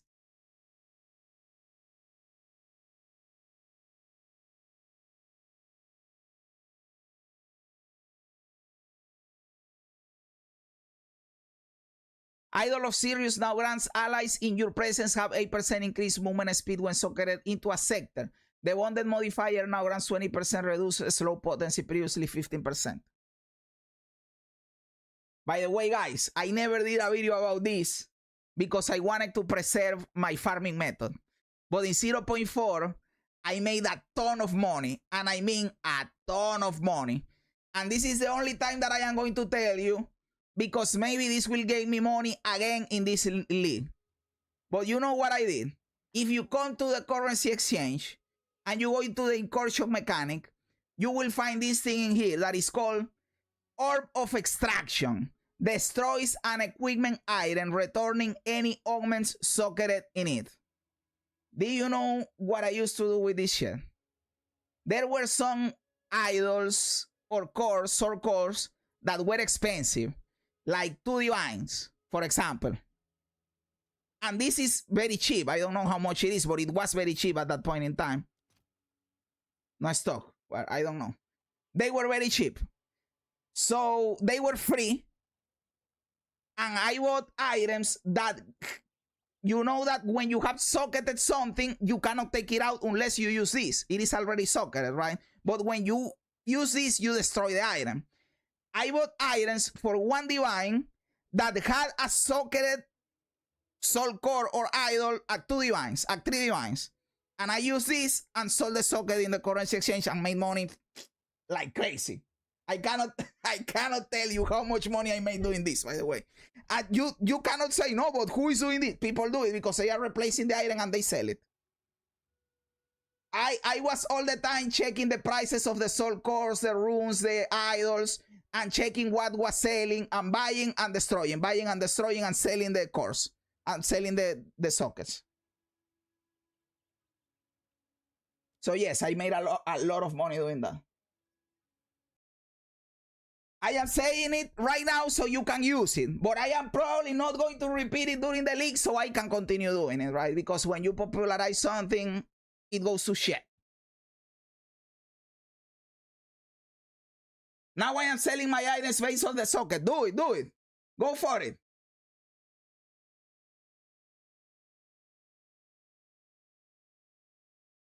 I am also telling you that you should be careful with that. Also have that in mind. I am going to sell these gloves because I found an upgrade.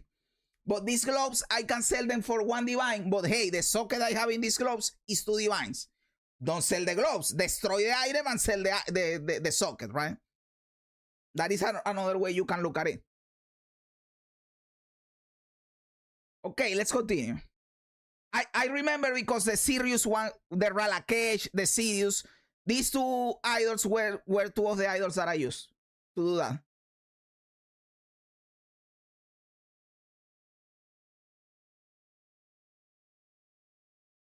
The Rabbit idol was another one.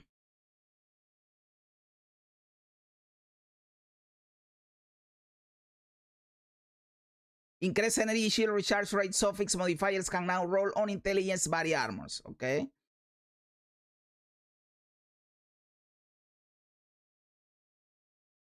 They are nerfing the recharge on energy shield hard. And I am happy with that. Fuck energy shield. Increase banner area of effect. Banners are still going to be dog shit, but thank you because banners need love. The secreted modifiers granting instant leash can no longer roll. Existing items will not have. Brother, did they delete instant leash all across the world? They are nuking instant leash. They don't want instant leash.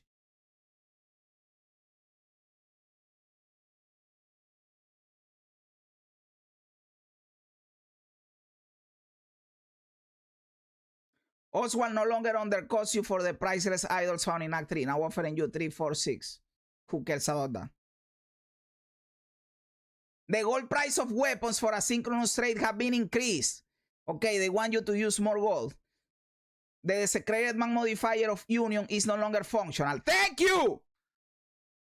Monster changes. The calling and strike threshold of normal enemies is now 35 instead of 30. Monster leash resistance now starts at a later level. SS monster packs are now affected by modifiers to pack size. The Asmedia spirits that are released from monsters now retain their power and empower other spirits released from the monsters. Just make them faster so that it is not dog shit farming them. The beam from the Priest of the Sun will no longer ignore some walls. You will now refill some flash charges when Viper Napazzi's soldier constricts the size of an arena. The Burning Dead in Ogan Village now deal a portion of their damage as fire. Improve the visuals and telegraphing of Lightning Doriani's elite monster. Okay. Quest changes. You can no longer enter Plunder's Point until you have turned in all 4 map pieces in Kicksmash.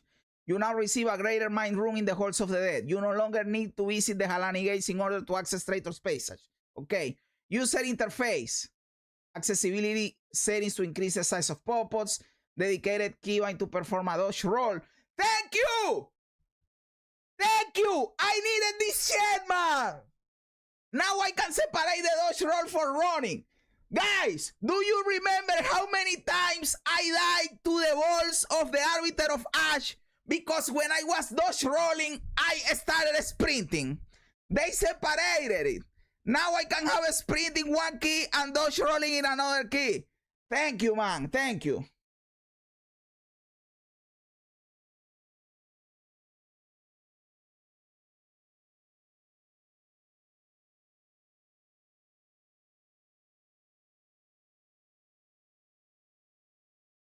Okay, let me see if there is something worth commenting in here. The augmented stash tab has been updated and now has 5 sections. Thank you. I have that stash tab thanks to my viewers. One viewer gifted me that tab, by the way. Maximum rage, rage loss delay, and rage loss per second are now displayed in the character panel. Thank you.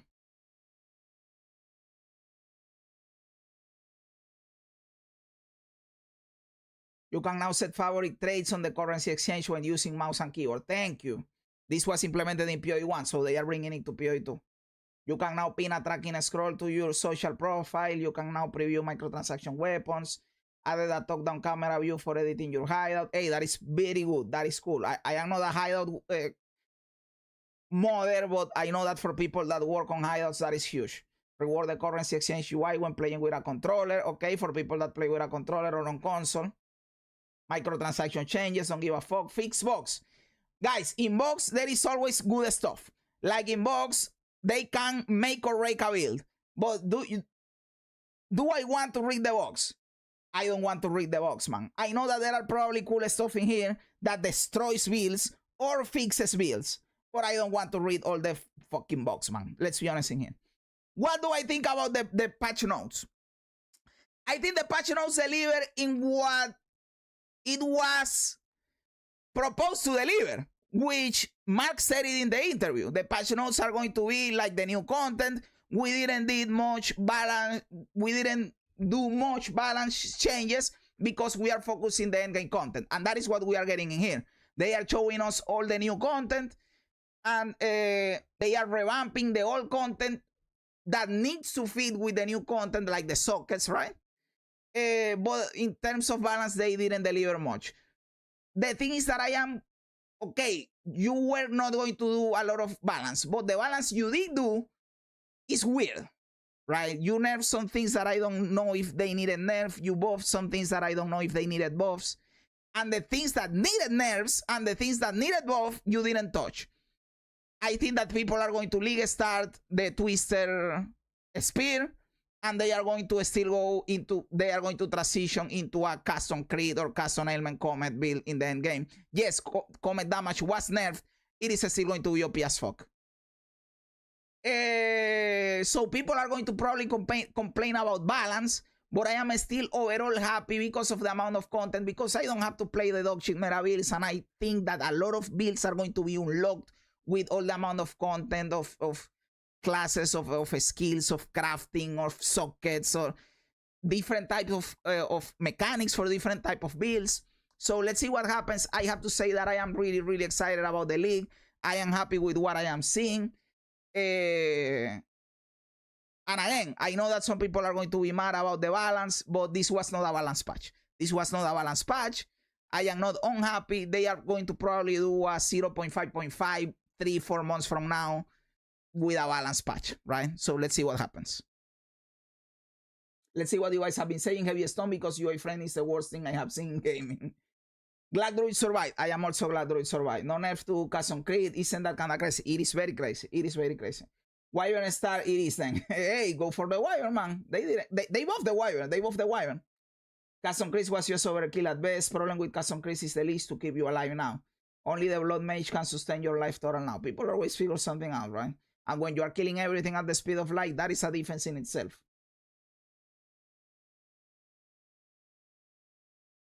All right, boys, I am heading out. Good night. Yo, Meteor Papi, good night. Thank you for staying late with me to check the changes, Papi. Good night, baby. I hate Twister's gameplay, but it's OP as fuck. Yes, same. I don't like the... But, hey, it is good. It is good, right? Yes, have you touched on the Chrono and Gen list changes yet? Yes, a while ago. I like them. I think it is cool. I don't know. I like the Chrono changes much more than the Gen list changes. I don't know if it is enough to bring them up to speed with the other ascendancies, but it is definitely good. Not bad at all. Yo, Ambitious Papi! Good night, brother. Thank you for being here and hanging out and reviewing the patch notes with me, dude. By the way, guys, if you have to go and sleep, okay, I understand. But if you don't have to, don't go away. We are going to spin the wheel. We are going to spin the wheel to get our ascendancy, our league starter. Okay?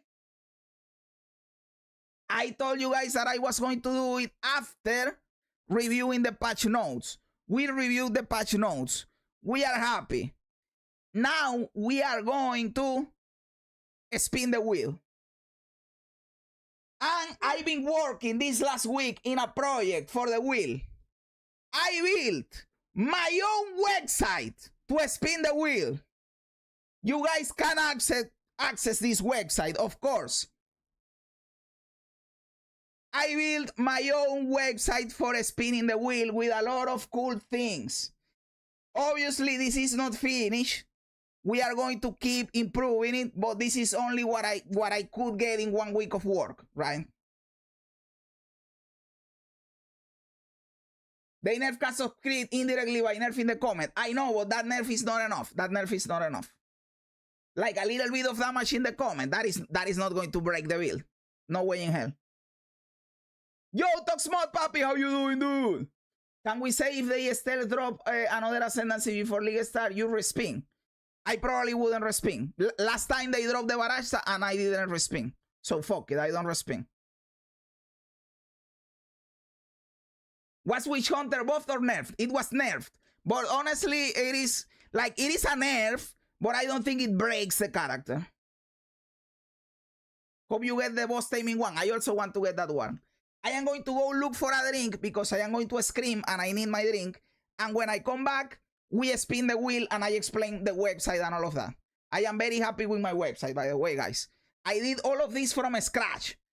Hey, come on, man. And I am not a coder or a web developer. So for me, this is a huge achievement.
W for not using AI. How do you think that a noob like me, that I don't know how to code, and I am not a web developer, managed to do this? Obviously, I use AI. But AI doesn't build you the shit. I have to still do it. It just helps me.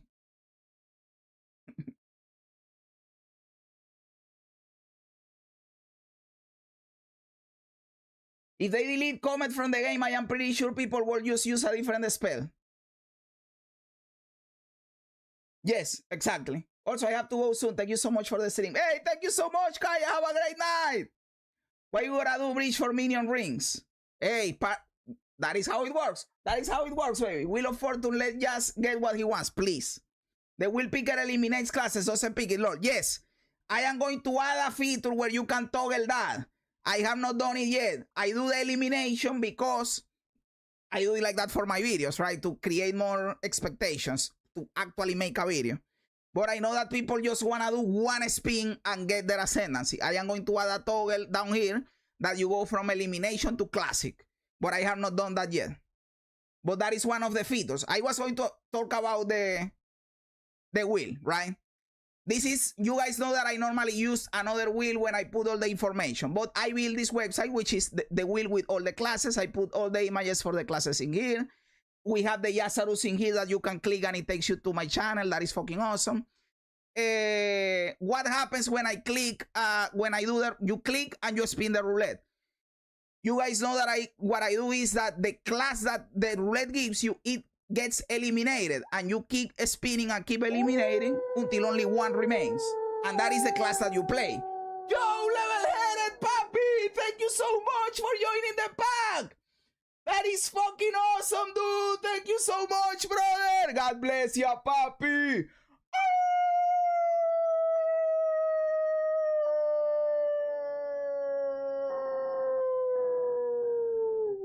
Thank you so much for the sub, brother. That is fucking awesome, dude.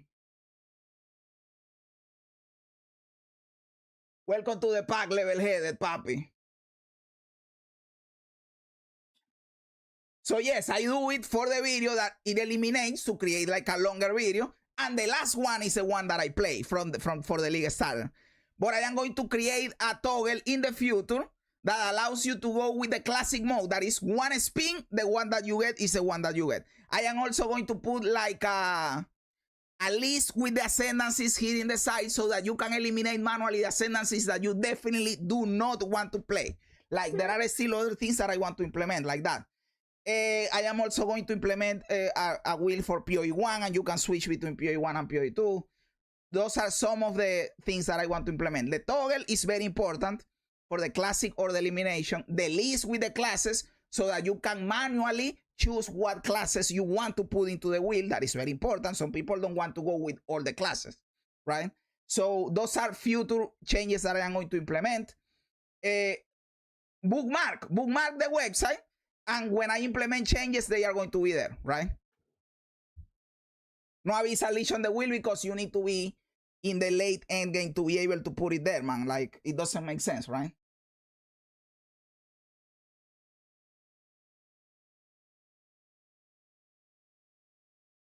By the way, no visuals are AI generated. The AI only helped me with the coding, but all the visuals are assets from GAE or assets that I did myself. This fucking ring, I did it myself in Photoshop. Like, no assets in here are created by fucking AI, by the way, just so you know.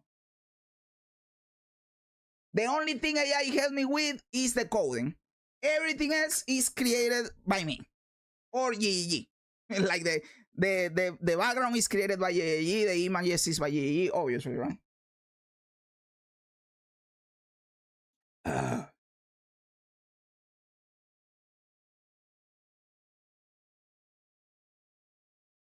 Okay, let's go and actually do it. So guys, we just read the patch notes, and that means that I have to spin the wheel to decide my league starter. You know that every new league, I spin the wheel to get my league starter at random. We are not pussies that we go with a meta pick or whatever we want to play. No, we leave it to RNG. We gamble our league starter. And whatever I get, I play. I always respect the wheel. Here you have the side. Let me give you the side so that you can do it. I created this, by the way. Hey, I cannot chat in my own chat. Hey, on Twitch. I cannot chat on my own chat on Twitch. Guys. Copy it at hand, brother. Jazzarus GitHub IO game wheel. Because I cannot chat in my own chat. I am going to put it in the YouTube chat.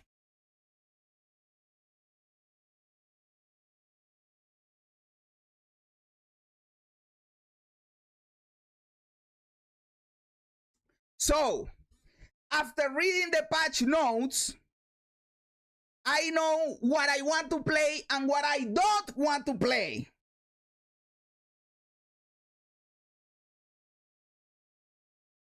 I developed this website to spin the wheel from scratch. You guys can visit it. I am going to leave it in the description, obviously. And I am going to continue to improve it. As always, when I spin the wheel and I get a result, that is not immediately the class that I am going to play. That class gets eliminated and I spin again. The one that I get gets eliminated and I spin again. And we continue doing it until only one remains. The one that is remaining, that is the one I am actually going to play. Now, what do I want to play? I want to play any warrior ascendancy. Warringer, Tyrant, Smith of Kitava, any druid ascendancy, Shaman or Oracle, or the new Spirit Walker. Those are the ascendancies that I like. What I don't want to play, the two ascendancies that I hate the most, and I hate them with a passion, and I do not want them, are the Deadeye and the Stormweaver. I never want these two witches. Never, ever, ever. But right now, I also don't want Caster Shed. I don't want the Infernalist, the Lich, the Blood Mage. Like, if I get them, it is better than getting a Stormweaver, but I also don't want it. With one caveat, Chronomancer is looking good. If I get the Chronomancer, I will not be that mad. Chronomancer is looking kind of cool. So, without further ado, the other ones I am neutral about, by the way. I am fine if I get them, I am fine if I don't get them. So, without further ado, let's go. That is my wheel, by the way. I made this. I made this. I am happy with it.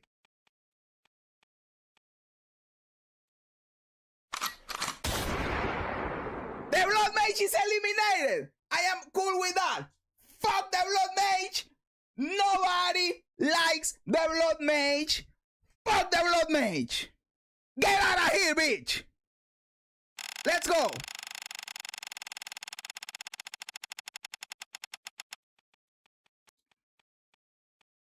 No, that's it. Oh, the Stormweaver is out. The Stormweaver is out. Let's fucking go. I am happy. The only other one that we need to delete is the Deadeye. We delete the Deadeye and we are Gucci. Everything is awesome. When we delete the Deadeye, we are boom, ready to rumble, papi. Come on. Fuck the Deadeye. Not the One Ringer! Not the One Ringer! Okay, the Invoker! Who cares about the fucking Invoker? Nobody cares about the Invoker. Get out of here, bitch. Get out of here. Okay, let's continue. We are doing awesome, by the way. We are doing great. I am loving it so far.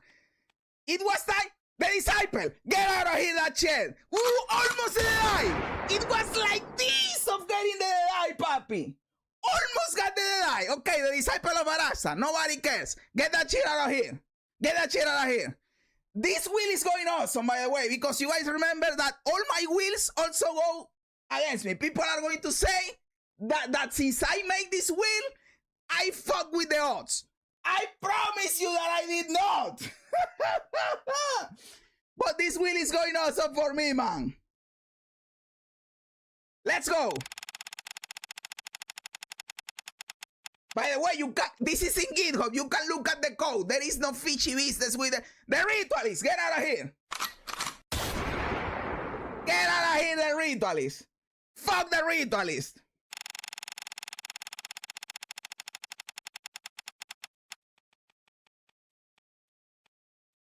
Die! Die! Fuck the die!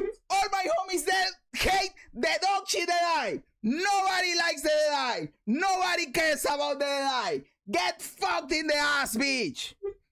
Love to see it. Love to see it. What the fuck is this shit? The USB fucking me. Okay. Now I am not worried, guys. Now it doesn't matter what happens. It doesn't matter what happens. I don't get dog shit. Right? Like, let me see. The Infernalist could be dog shit. Okay, I don't want the Infernalist. To be honest with you, I don't want the fucking Infernalist. But aside from that, not much can be wrong. Not much can be wrong. Let me see. The Infernalist! Dude! This time is going... Normally, when I mention a class that I like, it gets eliminated. Now it is working like the one that I want eliminated, that is the one that goes away. Let me see what I want to go away, because I want this shit to take it out. Take out the Amazon. I don't want to play an Amazon. Fuck the Amazon. Fuck the Amazon.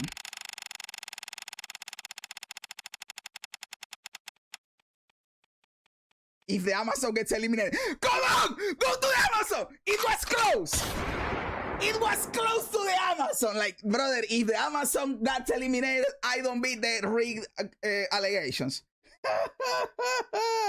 The Pathfinder. Hey, I like the Pathfinder, but who cares? Not a big deal. Okay, let's fucking go. I am excited because I am going to get something good, man. None of my ascendancies is eliminated. Ooh! The Spirit Walker, man. The new ascendancy. This was the number one that I wanted, by the way, boys. This was the number one that I wanted. Fuck! I am not going to complain because so far, okay, we got rid of the Stormweaver, we got rid of the Deadeye, but I really wanted to play the Spirit Walker, okay? We got the Spirit Walker out. That is fine. That is fine. Fuck. And if it continued to the Shaman, I got fucked with the Shaman too, right? But I already played the Shaman. I did not play the Spirit Walker. I would have preferred to eliminate the Shaman.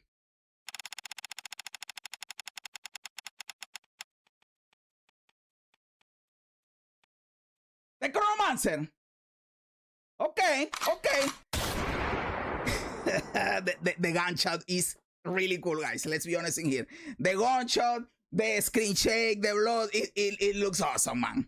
Okay, I don't want the Chalupa Monk either, by the way, because they didn't buff the Chalupa Monk. They think they buffed it, but it still sucks. It still sucks. Don't give me the Chalupa Monk. Like from the ones that are here that I want eliminated, the Chalupa and the Amazon. Fuck the Chalupa and the Amazon. I know the Amazon is good, but it is boring. I don't want the Amazon.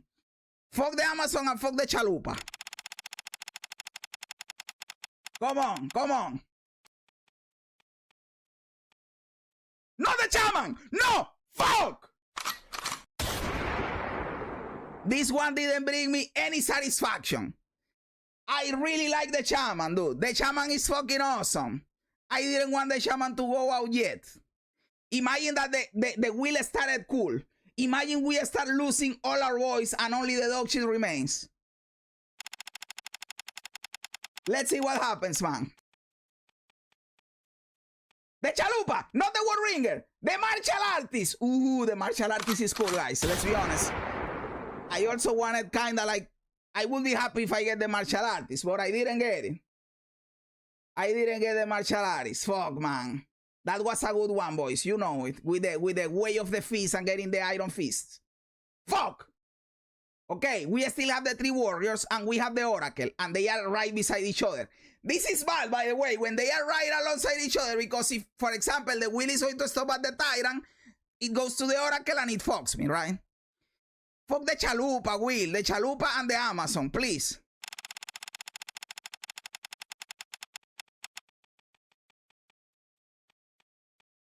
No! Power Ringer is out, boys. Ooh, it is starting to get ugly, guys. It is starting to fuck my classes. It is, let me see, 1, 2, 3. Only 3 remain. I had a lot of them. I had a lot of them earlier. Now I only have 3 and they are next to each other. What the fuck is this shit? I am going to get something for the fucking mercenary. Look, the 3 mercenaries right alongside each other. I am going to get one of those motherfuckers.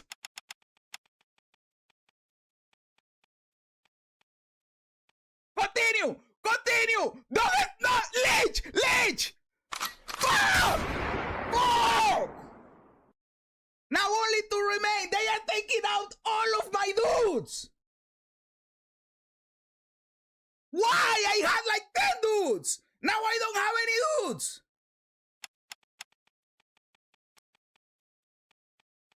If you're going to give me one for the mercenary, give me the Yenli to play the new shit. The Witch Hunter is out. Okay.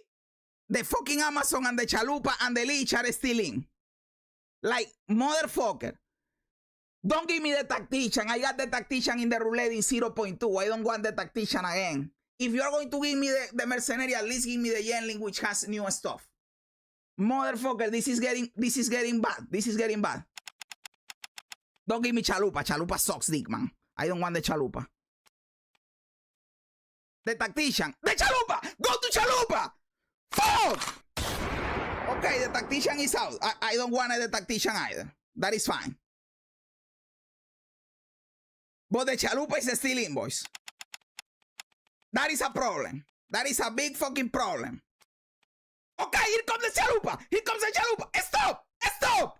Let's fucking go, baby! Boom, boom, boom, boom, boom, boom, boom, boom, boom. Boom, boom, boom, boom, boom, boom, boom, boom, boom. Fuck the Chalupa. Nobody wants to play that shit. They think they buffed it. Let me look it up. So you see the dog shit. I wrote Chalupa and it is Chayula, man. Dude. Look, this is the buff. This is the buff. That when you pick the dog shit in the floor, it went from 50% leech to 20% leech. That is the buff for the Chalupa. Now this is supposed to make it viable. It is absolute dog shit, man. Let's fucking go.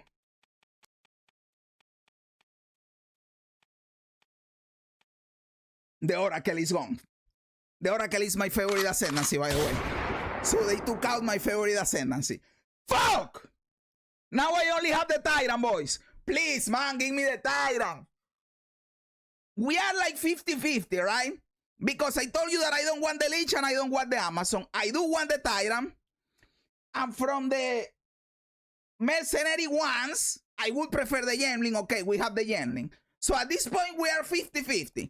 I want to get or the Tyrant or the Yenling. And I do not want to get the Leech or the Amazon. Let's fucking go.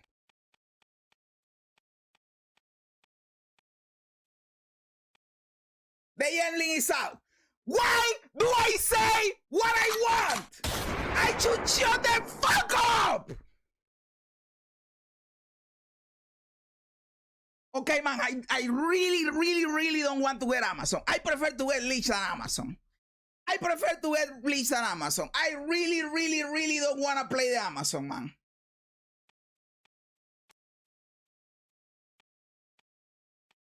The Tyrant is out. The Leech is out. Motherfucker, it is a 50-50. The last roll, boys. I don't want. I am going to cry, man. If I get the Amazon, I promise you I will cry. I don't want to play the fucking Amazon, man. I've been saying that I want the Amazon out since I had like 17 classes still in the wheel. No, yes, but the Amazon is good. You don't understand. You can play the Twister. I am not going to play the Twister dog shit. I refuse to play that pussy shit. I don't care if it is powerful. It is boring and it is lame.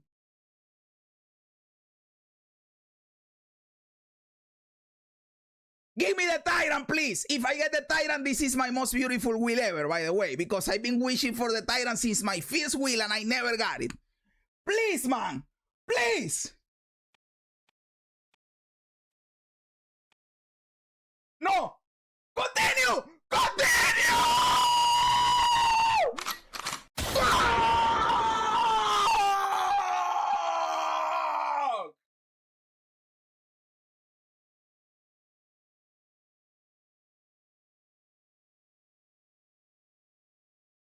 And you guys were saying that I called this shit to rig it. Do you think that I rigged it, bitch? Do you think this is the result of a rigged wheel, motherfucker? This is not the result of a rigged wheel. This is the result of some dog shit.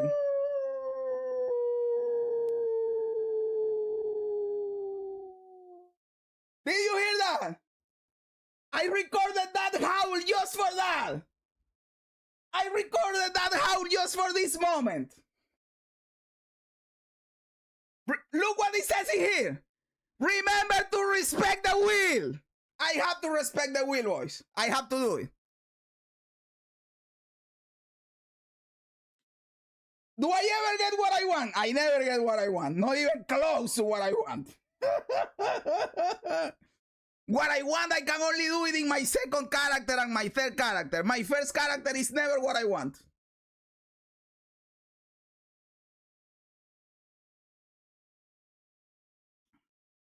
So guys, the website, Jazzarus GitHub IO Game Wheel. I will leave it in the description or in whatever. I make this just so we could spin the wheel. I will keep improving it, obviously. I will keep making it better. But I think that for now, it is functional. If you cannot decide your league starter for whatever reason, you come to this website and you spin the wheel and you get your ascendancy. How long do you play your first character? I almost always beat all the content with a character. I go all the way. The only way I don't do it if I get too weak and I can find a build that I like to beat the content with. And I know the Amazon will be able to do it, so there is no excuse. Are we getting practice runs or we're running Rusty? We're running Rusty. Fuck practice.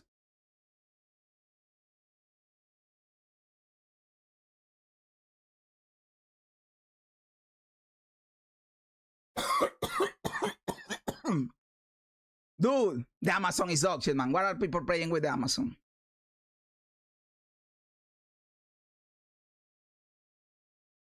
Herald of Thunder, Ice Shock, Tornado Shot. So not even Spears. They were playing bows. Bowcock.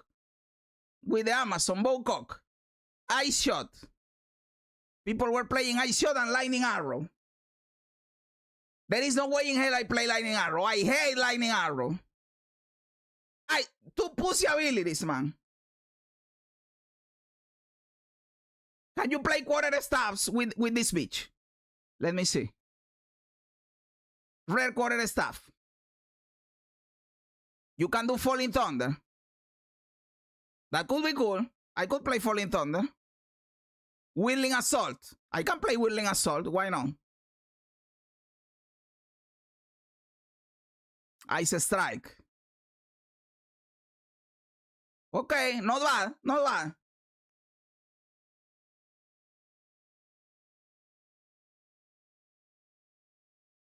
Will I have to succumb to the meta and also create a video because you are going to see 1,000 videos of people going, this is the best league starter, Twister's Amazon, Twister Ritualist, Twister Spirit Walker, Twister the Die. I will have to do my own Twister league starter. Cooked by your own will. You can play Bleed Spears. Hey, that is also true. I have my bleed wheel. I can probably play my bleed wheel. Hey, kid, thank you. I can go back to my bleeding shed. That is true. That is true.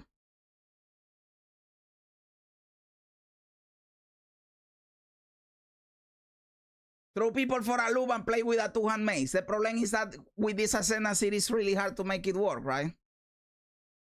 Let me see if we can see someone playing with a two-hand mace.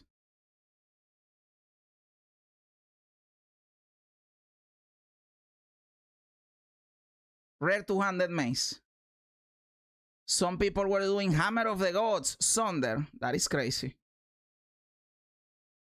They didn't even reach level 100, which is already weird. Ooh, they were doing the Bringer of Rain. Shava Temple Mall. Twice Corrupted.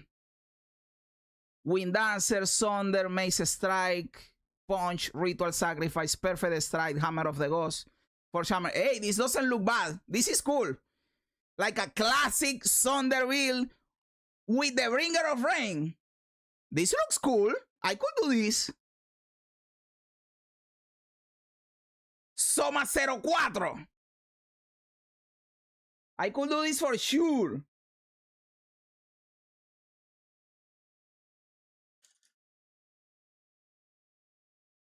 I'm going for Facebreaker. Facebreaker looks insane, man.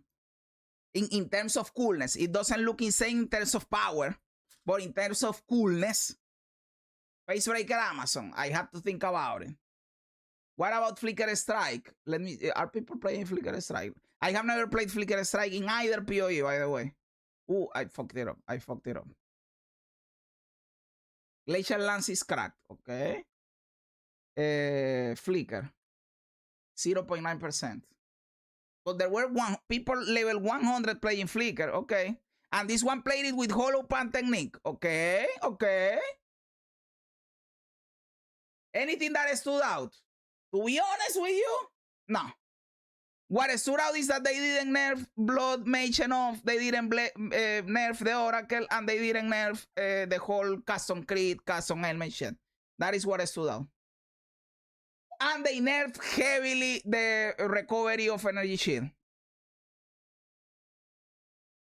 The Hollow Pan technique. Look at this. Flicker Strike with Hollow Pan technique with the Amazon. This could work, right, guys? Gathering a Storm, Frost Wall, Charge a Staff, Whirling Assault, Custom Crit, Flicker Strike. Okay, okay, I am getting a little bit more excited. Just because I can try different things. And it is not intrinsic to the Amazon, but it is because you can play different shit with the Amazon, right?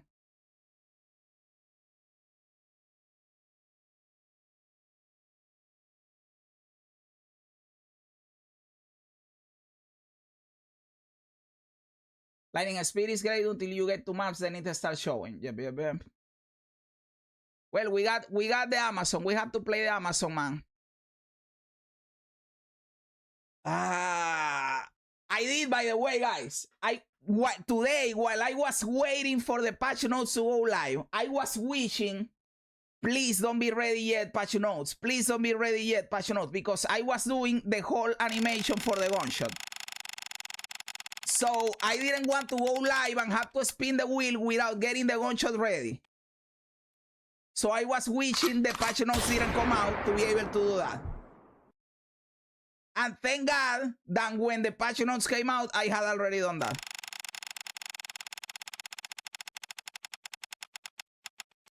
It looks cool, man. Look at this. Did it die? Look, did it die? It looks cool, man. Let's be honest. I already spawned Blue Moon. I already did it. I got the Amazon.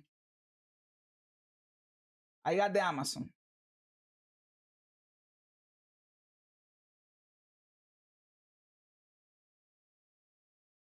Just delete this live and slide those jazz. You gotta work a sentence.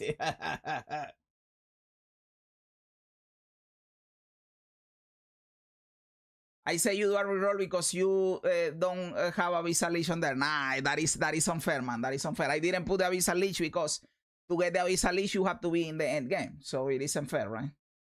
I have to respect the will. I go Amazon.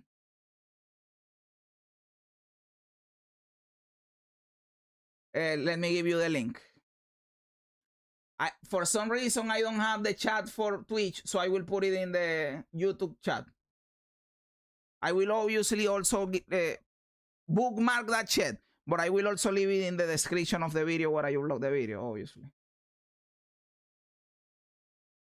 I was going to say something about, oh, the thoughts on D4, Toxmod, papi. Hey, I played a lot of D4, Toxmod. I even got rank 24 for the Druid in hardcore. I played a lot of D4 this season, so D4 improved a lot. I was going to make a video giving my full thoughts, but people don't care about D4 in my channel, you know. I have I am opening a notepad where I have my thoughts about D4, right?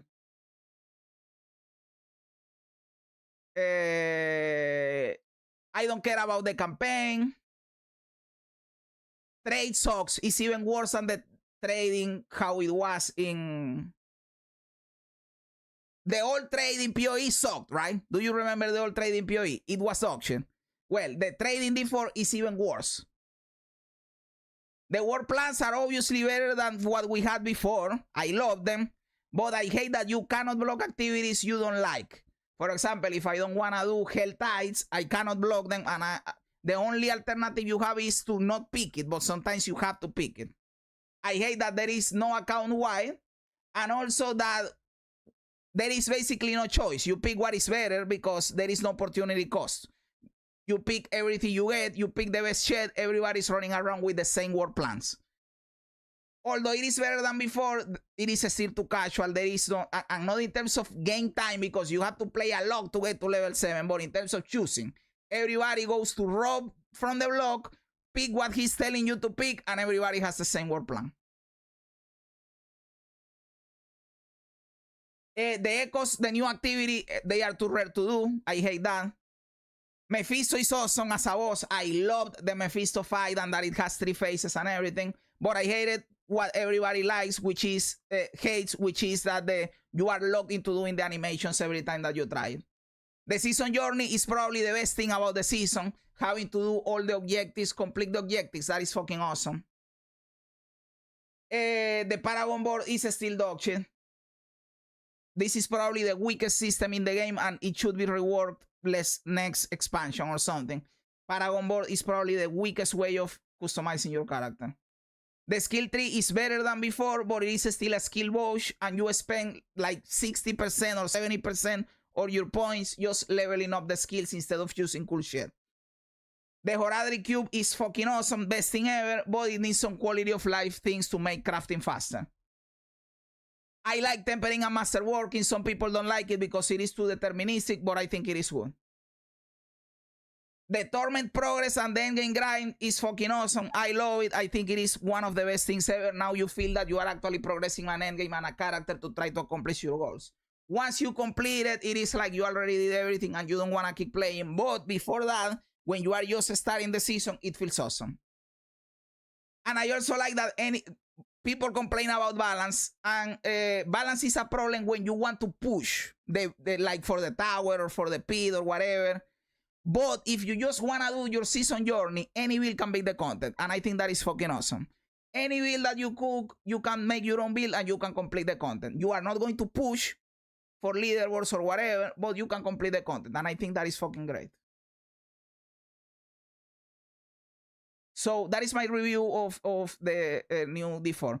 Best D4 ever so far. Still PoE 2 and PoE 1 are superior games, but I think D4 is the next one, right? Right now I think D4 is better than Last Epoch, than Torchlight, than any of the other ones, right? So it goes like PoE 2, PoE 1, and D4 for me.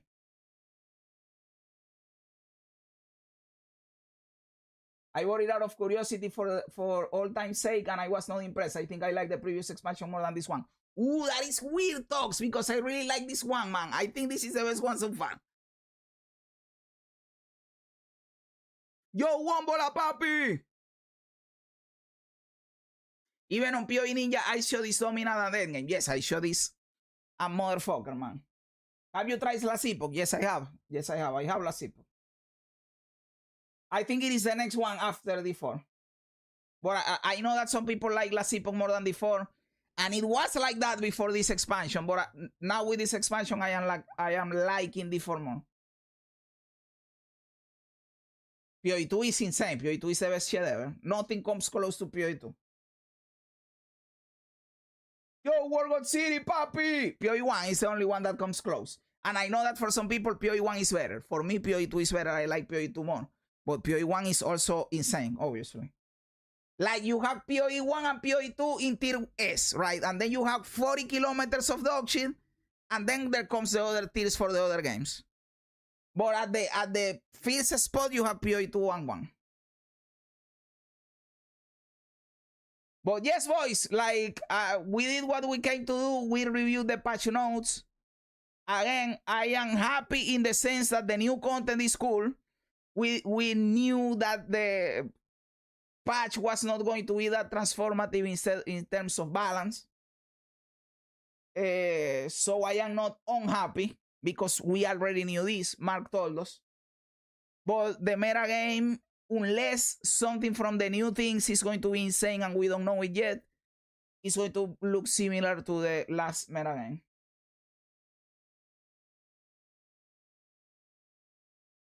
I walked 2 times the 4 Ultimate Pack on launch, having to pay for basic classes with each expansion, and small to mediocre content just made it a no for me, which is sad because my wife's enough work even needed to do. That is even $8 after the Amazon said, dude, that is crazy. And you don't like the new expansion, Jose? I like it. But I understand if you didn't even want to try it because like paying again, dude, what the fuck? It's wild to play Last Epoch and see the chat act like Ellie is better than PoE2. Nah, that is crazy. Crazy allegations. You could argue like, okay, compete Last Epoch with D4. You could make that comparison. But with PoE, no way in hell. Okay, yes, I gotta head to bed. Glad I got to see you at Amazon after calling Chayula bad. God bless, brother, and good luck on Liga. Hey, Barón, cabrón, papi. Thank you so much for all the support, papi. I hope you have a great night. Sleep well, dude, and thank you for hanging out.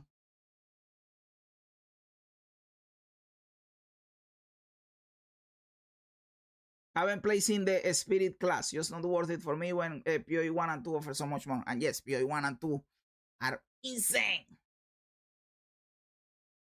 So yes, guys, for now, I am very happy. I cannot wait for the 29th to play this year. And yes, we are going to League Star the Amazon. As always, we have to respect the will.